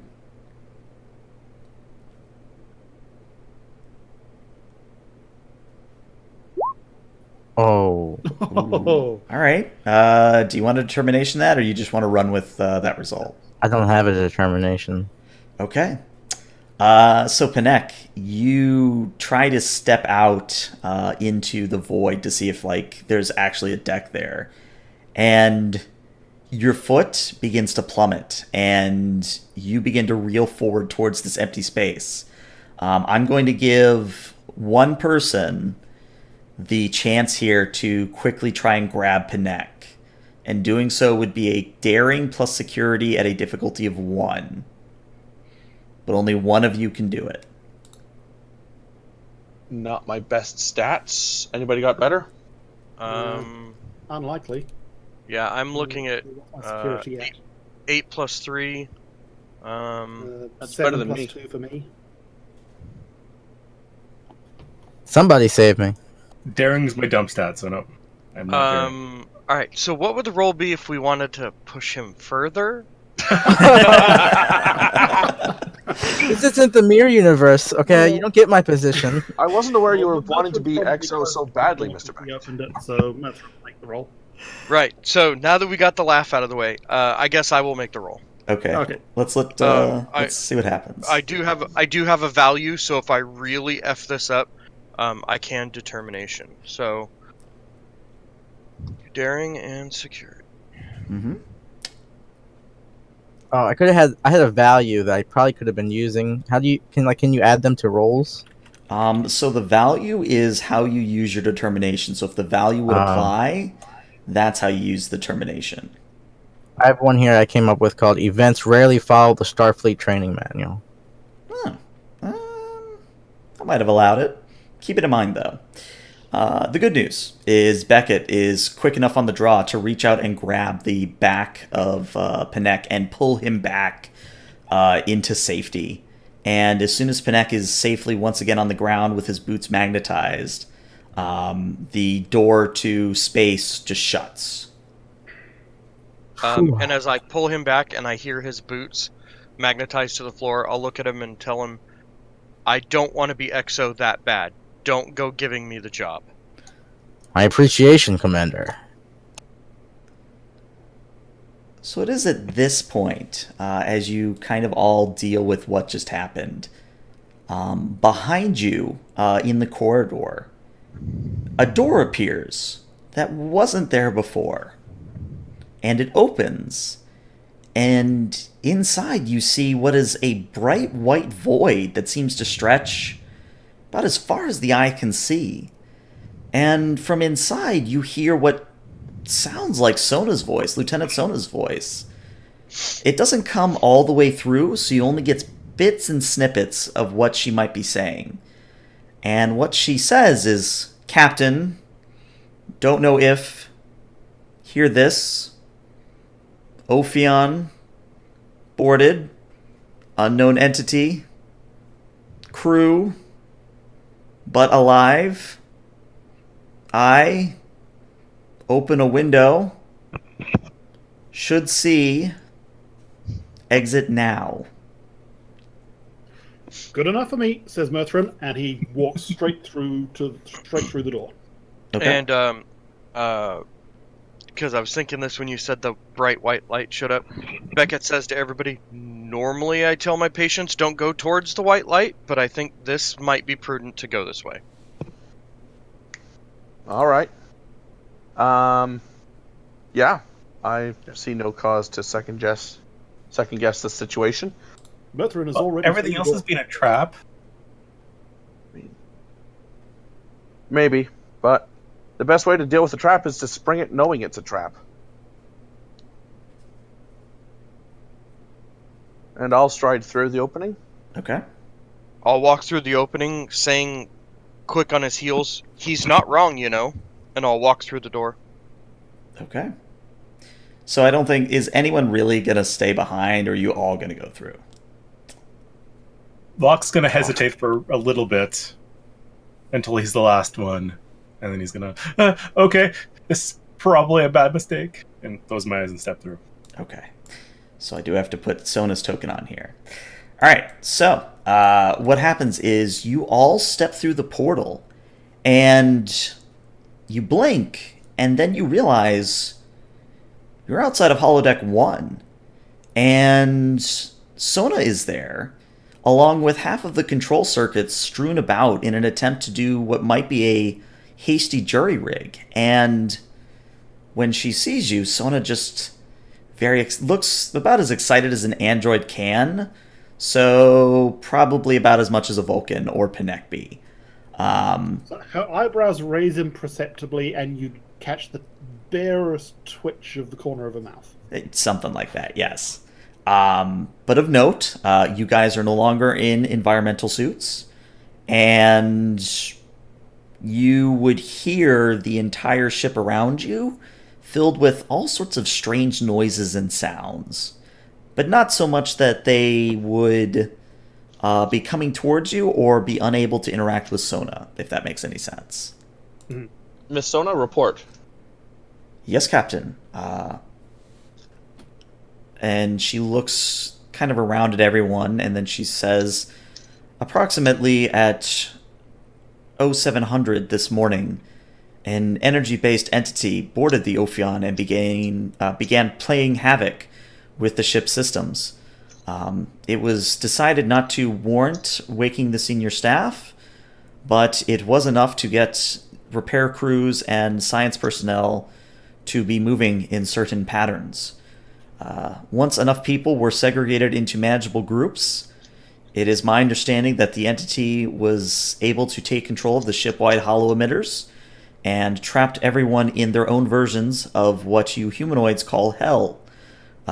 It is my belief that this hell is meant to elicit great feelings of anxiety and fear, which the entity seems to feed upon. Since I am the only android aboard the ship, the entity has more or less ignored my presence. Where's the entity now? I have been able to track it to the main computer core, where it is overseeing all of the hollow simulations. Very Very well, well. that might explain why our simulation just had a void there. Indeed. If you were paying attention during the chat feed, ELH, I had in sickbay, I had taken a pad and wrote something on it. I'm just going to quickly check to see if that pad is still on me. It is not. Cool. Then we are most likely not in a holodeck. Hopefully. Let's go get real phaser rifles. And let's see if we can go see Question, this. Question, you said it's taken control of the hollow emitters. Has it taken control of the environmentals? No, to my understanding, the entity has not interfaced with such systems. Why do you ask, sir? Well, in addition to whatever's been going on, the entire bridge crew seems to have been subjected to some sort of amnesiac, which caused a gap of about, we think, half an hour? So of note, I will say that, Beckett, you still have the anti-amnesiac on you. And if you had to guess why, it's because that the holodeck or the simulation actually replicated it for you. Well, now. Seems some things have gone right. I have 2 more doses of this that seem to work on myself and Commander Panek. I believe that Mr. Locke has 2 on his possession as well. All right. Well, Are the rest of the crew conscious, or... Sona just kind of says, "It is my understanding that each of the remaining crew on board is alive, but experiencing severe anxiety and fear, yes." So how were we transferred into a holodeck? That is unknown, sir. My best guess would be that you were perhaps transported there.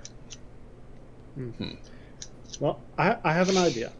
If this thing's feeding off fear, we want to starve it out and give it no reason to stay. If we could use the environmentals to flood the ship with some sort of airborne anesthetic to just render everyone unconscious into, like, deep sleep, non-dreaming unconscious, that might work. Yeah, and Netsazine would be one option for that. We could also try something like laughing gas, whatever that's I'm human just equivalent not of. sure if there's enough anesthetizine on board to knock out the entire crew. It is possible to replicate more if necessary. Well, That's a fair point. I believe the anesthetine gas was how the Romulans who stole the first Prometheus were actually incapacitated. Out of character, I think he's right. Yeah, I think so. Are we positive that this gas will be effective on this entity? Not on the entity, but on the crew. Oh, sorry. Well, if we knock out the rest of the crew, the entity may just feel like... It's a good way of putting it. Its toys have run out of batteries, and it will leave, maybe. Sona kind of speaks up at this and says, "Perhaps, while this anesthetizine gas is flooding the corridors, perhaps we can commence a full purge of the computer core, followed by a restoration of a backup from before the entity arrived. That might be enough combined to shake the entity from our ship." Worth a shot. Very well. Beckett and Locke shall prepare a distribution system. Sona and Murthrin shall investigate the cleansing of the computer system. And I guess myself and Panek will make sure that the rest of the crew are okay for the moment. Okay. This is very reminiscent of the crash log I received on my console. Is it possible that we have done this before? Are you asking anyone in particular, or is that just kind of an open question? Just open to everyone else. Just that perhaps that we are in some sort of loop, that of illusionary loop, where we think we are accomplishing something, but we're not actually. Well, you raise a very good point. I'm going to try something. Okay. I'm going to find a quiet corridor, which I guess is any corridor at the moment. Mm-hmm. Close to the rest of them. I'm going to sit down and I'm going to try to communicate with my symbiote. Okay. I'm interested to see if the symbiote has protected memories or experiences that may be gone from my own consciousness. How do I want to do this? Why don't you roll me a... Oh god, what would this be? A reason plus medicine, maybe? Or a presence plus medicine, maybe? All right. And I'm not going to tell you the difficulty here. Presence, medicine. We do have a I'm fair going to amount of spend a momentum. point of momentum. Okay.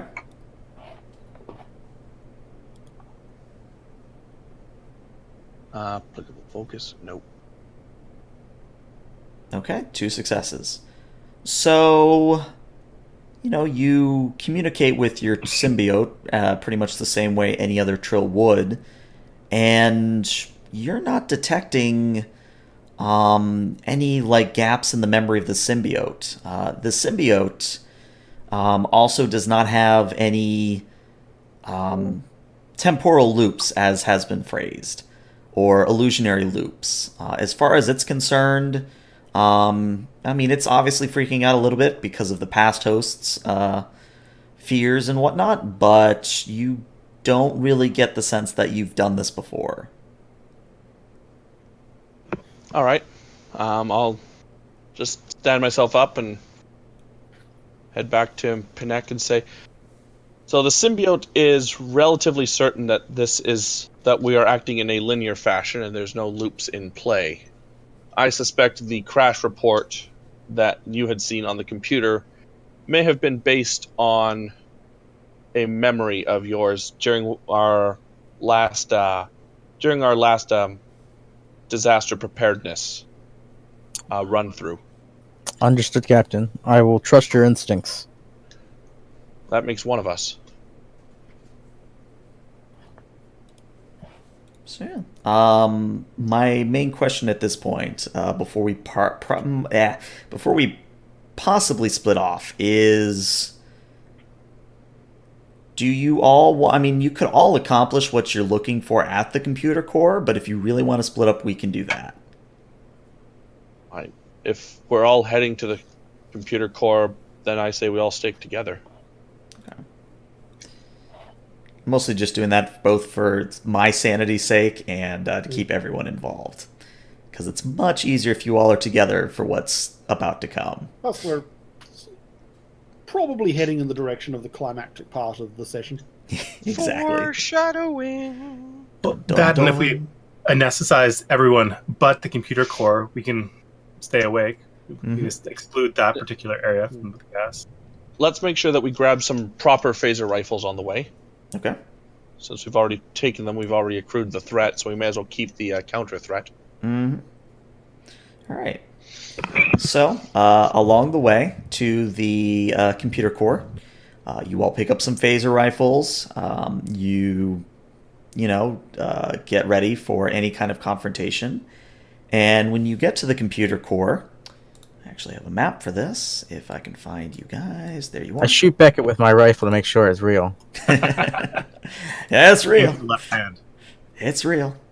Where's Sona? There's Sona. So, you guys, this time when the double doors of the computer core open, you see in front of you the massive column of blue light that is typical of the main computer core. However, there are these dark slots or dark portions of the computer core that shift and merge and segregate before your very eyes. Mirthrin, even without having to do a check here, you would know that these black sectors are not supposed to be there at all. Like, that would almost seem to indicate that something is deliberately corrupting the computer core, kind of a thing. And the way it's moving, my first thought is something's in the memory, Captain. If it's in the memory, is there any way that we can purge it?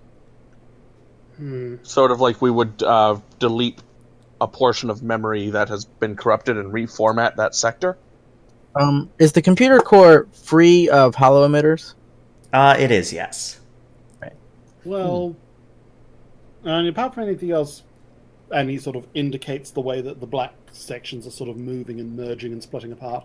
And apart from anything else, it looks like it's perfectly capable of avoiding whatever we do. So, Can we shut it? Can we shut the computer core down and trap it inside, or force it to move elsewhere? It'd be a bit dicey. The computer core controls more or less everything. And you probably want to release the gas first, and then before maybe do like a reboot, restoration. Yeah, I'm hoping that if it loses its food supply, it might get desperate enough to actually try diplomacy. I'm going to quickly look at Miss Sona. Mm-hmm. If this is an energy-based being and it's been active in the computer core, are your systems at risk? I am unsure, Captain, but anything would be possible at this point, I believe. Very well. Go grab your. Go and put on an environmental suit just to give you that extra layer of protection. She tilts her head to the side and looks like she wants to say something, but decides on, of course, Captain, I will be back in a moment. And she scampers out of the computer core and leaves you alone for the moment. Do environmental suits protect against EM radiation? Not a whole lot, as far as I know. Not a whole lot, but it also. I mean, if all else fails, then it's either that or tie her to some sort of grounding rod. Better than nothing. Yeah, pretty much.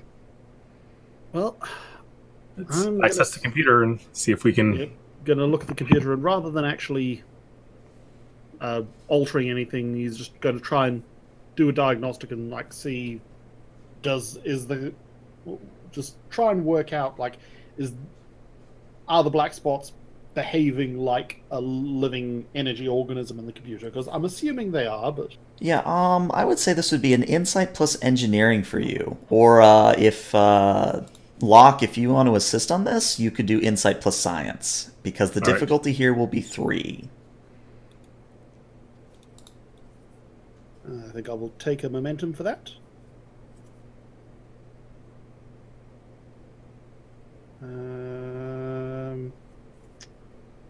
Could I claim computer expertise for this to get a bonus D20? Sure, I'll allow it. Cool. Involving programming or computer systems. So that's 4 dice altogether. Yep. Okay. Just as well. So you have 2 more momentum, so you're at 3, and that's 4 momentum total. All right. So this entity, whatever it is indeed showing signs of intelligence, if that wasn't already obvious, but it's at this point that you realize that the entity is beginning to react to your presence. And by that I mean it is beginning to interface with the console you are currently working on. And a message pops up that says, "I'm afraid I can't let you do that, Lieutenant Commander Mirthrin."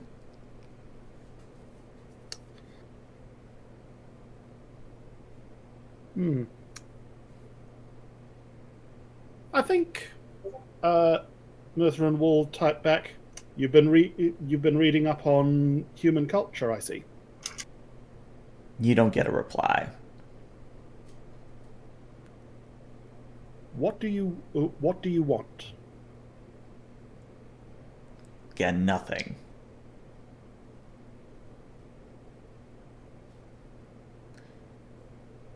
And it's at this point that Sona comes back in wearing an environmental suit. Well, Can we it run knows we're here, but it's not in a particularly talkative mood.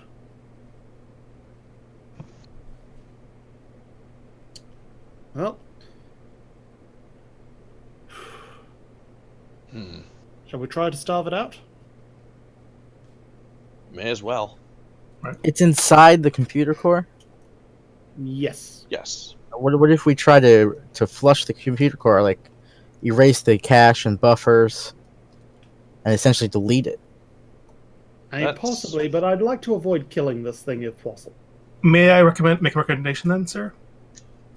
If we start shutting down the computers from, say, the top to the bottom in an organized fashion, it'll retreat to the lower sections of the computer, and that way we could trap it, and then at some point we could transfer it to something else. We could then release It it. came in through the deflector dish, right? Mm-hmm. What if we flip the deflector dish into reverse and set it to emit whatever signals get sent to it from the computer core? And then just start shutting down the computer core level by level to try and force it to leave the way it came. These are all very good ideas. I just need to know which one you're going with. If possible, we could try to forcibly expel this entity. However, Lieutenant, the ship is in danger, and as well as the crew, and if need be, we must take actions in order to secure them. If we need to delete this entity, we must. Agreed. But shall we try the non-lethal approach first? Agreed. Try the non-lethal approach, but if necessary, then we will have to resort to the last ditch effort. All right. So Murthrin's going to attempt to sort of reverse the polarity on the deflector dish and just start doing the cascading shutdown. Okay. I'll definitely assist with that, or do the shutdown while he does the deflector dish. I gotcha. That's a good thing because this is going to be at a difficulty 4. This would be a control plus engineering on Murthrin's part, and Locke with you assisting. That's going to be a control plus science, and you have 4 momentum, and you would get the computer expertise focus here or talent here, so you're set up to succeed. Are people okay with me potentially giving ourselves a lot of repair work once this is done? I mean, that's pretty much a given at this point. And Okay. seeing as how you're the one that would be doing the repair work. Yeah, you're basically So, making your own work. So what was it? Was it reason plus engineering or insight engineering? It is control plus engineering. Control plus engineering. All right. I'll use jury rig. Reduce the difficulty of an engineering task by 2. However, repairs only last a single scene plus 1 per momentum spent, and then they fail again. Mm-hmm. And the difficulty to repair it a second time increases by 1. So this is definitely going to be an all or nothing sort of Burnout or deflector dish. Mm-hmm. Yeah, I mean, well, if we burn out the deflector dish, that kind of puts the kibosh on the plan. Well, So Well, that. let's see what happens. Computer expertise to get a free bonus d20, plus momentum to get an extra dice. we have 4 momentum. You could burn 3 to get 2 extra dice. I could. I'm at 4 already. Do we want to sort of spend all the momentum on this and hope for the best? Up to you, really. I wouldn't mind keeping 1 in reserve just in case. Yeah, but that's up to you. I'll save those extra 2 just in case this all goes horribly wrong. Okay. So 4d20, reduced to difficulty 2, and Let's see if that produces any complications. No, it doesn't. Does not. All right, so that's Good lord. that's a Just as lot of well. momentum. Yeah, you guys are capped on momentum. I'm not even gonna math that. That's capped. Um, but I will say that's probably do some quick math here. Yeah, that's you've got 2 excess momentum that you would have to spend now, or it'll go away forever, kind of a thing. So So what could I spend it on? The jury Um, rigging last 2 scenes. yeah, you can make the jury rig last a few scenes. Yep, You I'll spend could. those 2 momentum on making it Uh, last 2 extra scenes. As the XO, I can spend 3 of that to help one of you guys regain a determination. Just And letting you was the know. determination regained? Well, it's either I that think- or you could also create an advantage. And that advantage could be something of your own design, but it would conceivably make future tasks in this line of thinking or line of action a little bit easier. And that would only cost 2 momentum.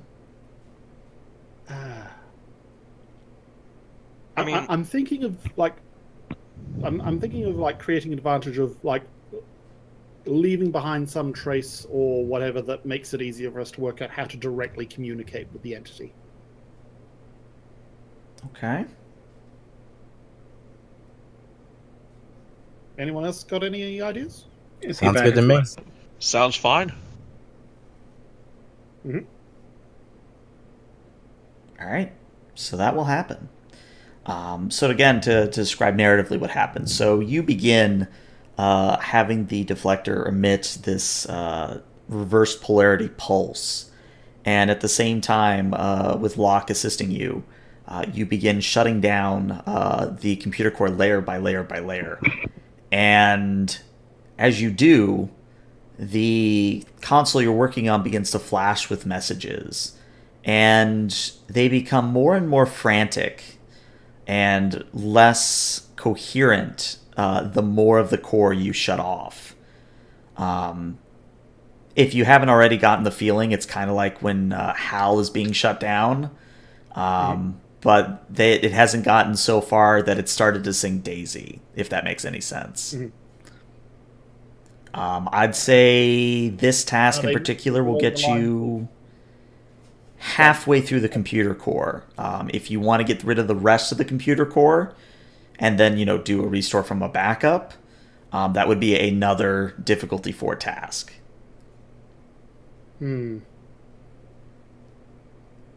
Alrighty. It seems to be working. It's working, Captain, I think. Well, actually, Yes. have we used that advantage yet? Have we decided on that advantage yet? I don't think we have. I think you decided you wanted it to communicate. I'd like to spend it on knowing whether the entity is actually being forced to leave or whether it's actually being killed. Okay. I guess for you that would be a insight plus engineering or an insight plus science. One of the two. Insight plus, let's go engineering because that's higher.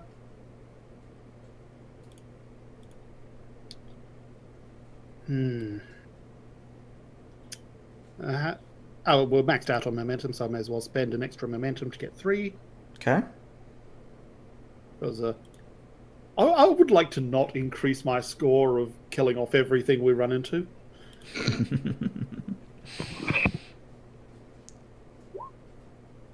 Yeah, so it's kind of one of those things where you are kind of running into that decision time. The entity doesn't seem here. Yeah, the entity doesn't seem to want to leave via the deflector. It seems to be embedded pretty well, but obviously if you don't purge this thing, the entire ship is at risk. Would I be able to spend a determination to sort of re-roll those and like do a... Because I'm assuming I'm rolling a find information thing here. More or less, yeah. What would be the value that you'd like to apply? Oh. Oh, hang on.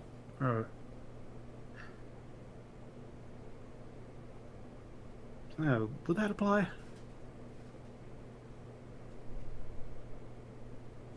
Hey, I'm tossing up between one of these two. Half a theory today is worth 2 theories tomorrow, or there are no idiots, only the unlearned.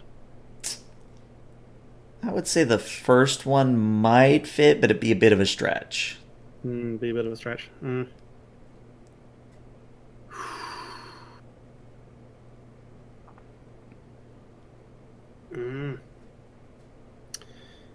Got to keep the ship safe. We'll continue with the purge. Okay. So what I'm going to do here is I'm going to dump all the thread I've saved up this entire session. Oh, Which is And probably a bit. I'm going to make this a difficulty 5 task. And the complication range is 16 to 20. Ooh. Alrighty. So, how much momentum do we have left? 4, I believe.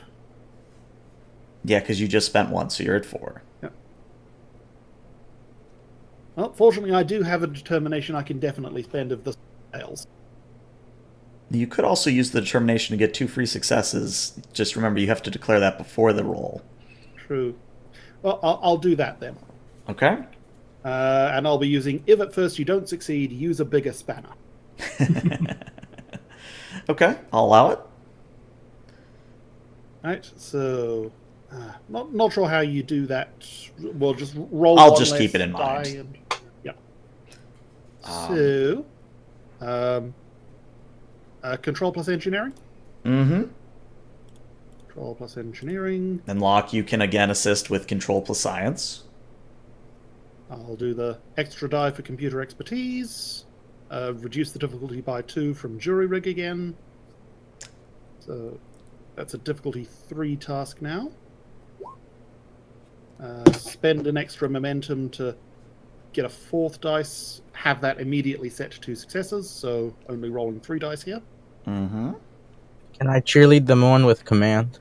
Focuses, and now I just hope there's no complications. I was to say, Does it have to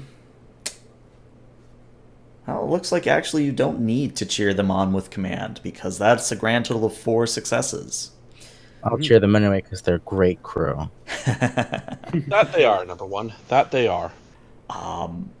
So, narratively, what happens is as you finally get to the very last layers of the computer core, the black segments are frantically moving about the core.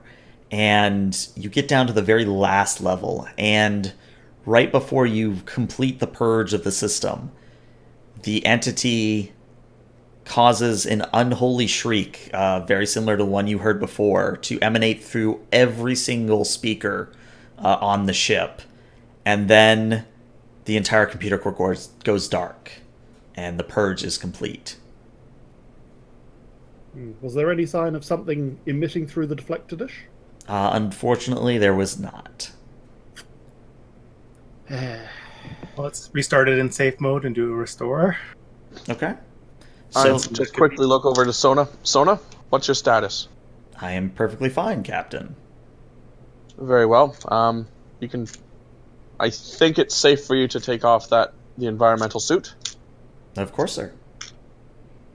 And we'll say, for sake of argument, you guys are able to restore the computer core from a backup, and doesn't seem that the entity is still there. There's no more black spots in the core. And about probably 10 minutes after you've effected this change and you've restored the computer, people begin pinging you, each of you in turn. So like Panek, you get some of the crew asking if you and the captain are all right. Beckett, you get a ping from your lovely assistant in sickbay of what the hell's going on. Locke, you get a few of the science team questioning you. Murthrin, you got Prag questioning you. Basically, it seems that everyone has been freed from their quote-unquote version of hell, and that the ship has been restored to proper operation. Captain, I think a shipwide communication is in order to assuage the crew of their fears. I'm in agreement, Exo. I'll step outside where the noise of the computer core doesn't interfere with the ship's broadcast, and Computer, broadcast message shipwide. There's a beep. Attention, crew of the Ophion. This is Captain Skull. I understand that there's a lot of disconcertion going on at the moment. Our ship had been taken over by an electrical parasite that had infiltrated our computer core and had begun messing with the transporter systems and the holodecks. It appeared to feed off of negative emotions, and considering what I've gone through the last several hours, I can only begin to imagine the fear and uncertainty that you have faced. I commend you all for keeping your wits about you, and I would encourage you to ensure that your stations are secure and that you report to sickbay for any medical injuries you may have incurred during your time, and likewise, if you have faced any fears, know that you are very strong for continuing to face those fears head on, and if you need any assistance, please reach out to the counselor. And almost if she senses a disturbance in the force, Jisa just kind of goes, shit. Yeah. No, there wasn't a disturbance in the force. It was the captain basically saying, all crew talk to Jisa. Sorry, I counselor. do not envy her. She's going to have a schedule. Captain, I'd like to head to the bridge to ascertain the ship's current location and heading. By all means. Miss Sona, please go with Mr. Panek and try to see where the heck we are and where we're going. I Suggest we also make contact with the Alexandria and the Kodiak, see if they've come under similar attack, if we're still part of the fleet. No, we're all on our own. About 3 days. Last I heard, we were 3 days travel from anywhere, from any other Federation ship. So this entity probably is not a threat to them. It isn't now. However, we shall prepare a data dump and send it off. We shall go over the sensors, see if there's a way to detect this type of entity in the sector, and then send off our readings to the rest of the fleet. Okay. So I think probably the last scene we'll do before we call it a session is we'll go to the bridge, where Panek and pretty much anyone else who wants to go with him to the bridge. So, Sona... Motrin will stay behind to sort of just start running diagnostics on the computer core and make sure everything's fine and there's no lingering corruption. Okay. So yeah, you step onto the bridge Probably and... a scene where he's just like looking sadly at the screen. Oh, I gotcha. So Panek, you and several of your fellows step onto the bridge, and you find that Senior Chief Tin and Shatsu have both arrived and are, again, poring over the data from their sections.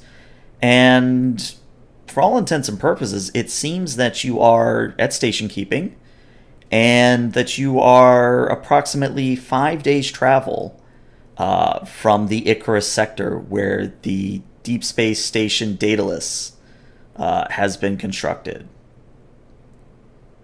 Wow, it's been constructed already? Well, I mean, you guys stayed around long enough for it to be bare bones constructed, and then you guys went back into the Expanse to go back exploring, kind of a thing. Chief Thin, I'd like you to perform a sensor sweep and a scan of the surrounding area to see if there's any residual energy readings from what hit the deflector. Of course, sir. Lieutenant Locke, if you'd assist me on this. Yes, sir. So both of you roll me a... I'll roll for 10, since I haven't done a whole lot of rolling. Reason science, I believe. Yeah, reason science. And let's see. His will be reason plus science as well. He'll assist you. So he does have an applicable focus. Nope, he does not assist you, unfortunately.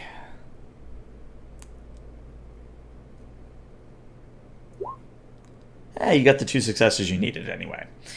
So Locke, you're looking around, or pouring through the data that's coming through the sensors, and for all intents and purposes, you think, and this is only a working theory, you think that the entity, whatever it was, may have emitted a form of solanogen or otherwise outer dimensional or other plane kind of energy. Enough to the point where if such particle emissions you detect in the future, you'd be able to pinpoint them and potentially give warning to such an entity coming through, if that makes any sense. Yeah. Note that for the logs, Subspace Lieutenant. wait, yeah. Yeah. I'd like to ask Miss Lieutenant Sona Mm-hmm. if, on a course extrapolation, is there a specific destination that we were heading to, or are we more or less on the same course we were on before all this happened, and we just lost a couple days? One moment, sir. She runs a bit of an extrapolation, and she turns around and says, "Sir, we were headed for what appears to be a black hole." Well, good on us for Disconcerting. stopping. Very disconcerting. It was going to eat us and then discard of its waste. Kind of makes me feel bad for the food waste I tossed in the replicator now. Anyways. Yeah. Well, It was trying to go home. entirely possible. In the meantime, let's resume course to the brown dwarf that we were initially going to look at. Let's take it nice and slow, and if we happen to find any good planets for a day's worth of shore leave en route, let me know. All right. Pinnock will walk over very casually to the replicator Mm-hmm. and very quietly ask it to replicate a spinning top for him. He'll spin it once or twice and then dispose of it. Oh, very good. All right, well, that's where we're going to end the session. So players stick around for after session chat. But for those of you watching on Twitch, thank you for watching, and I'll see you guys later. Bye-bye.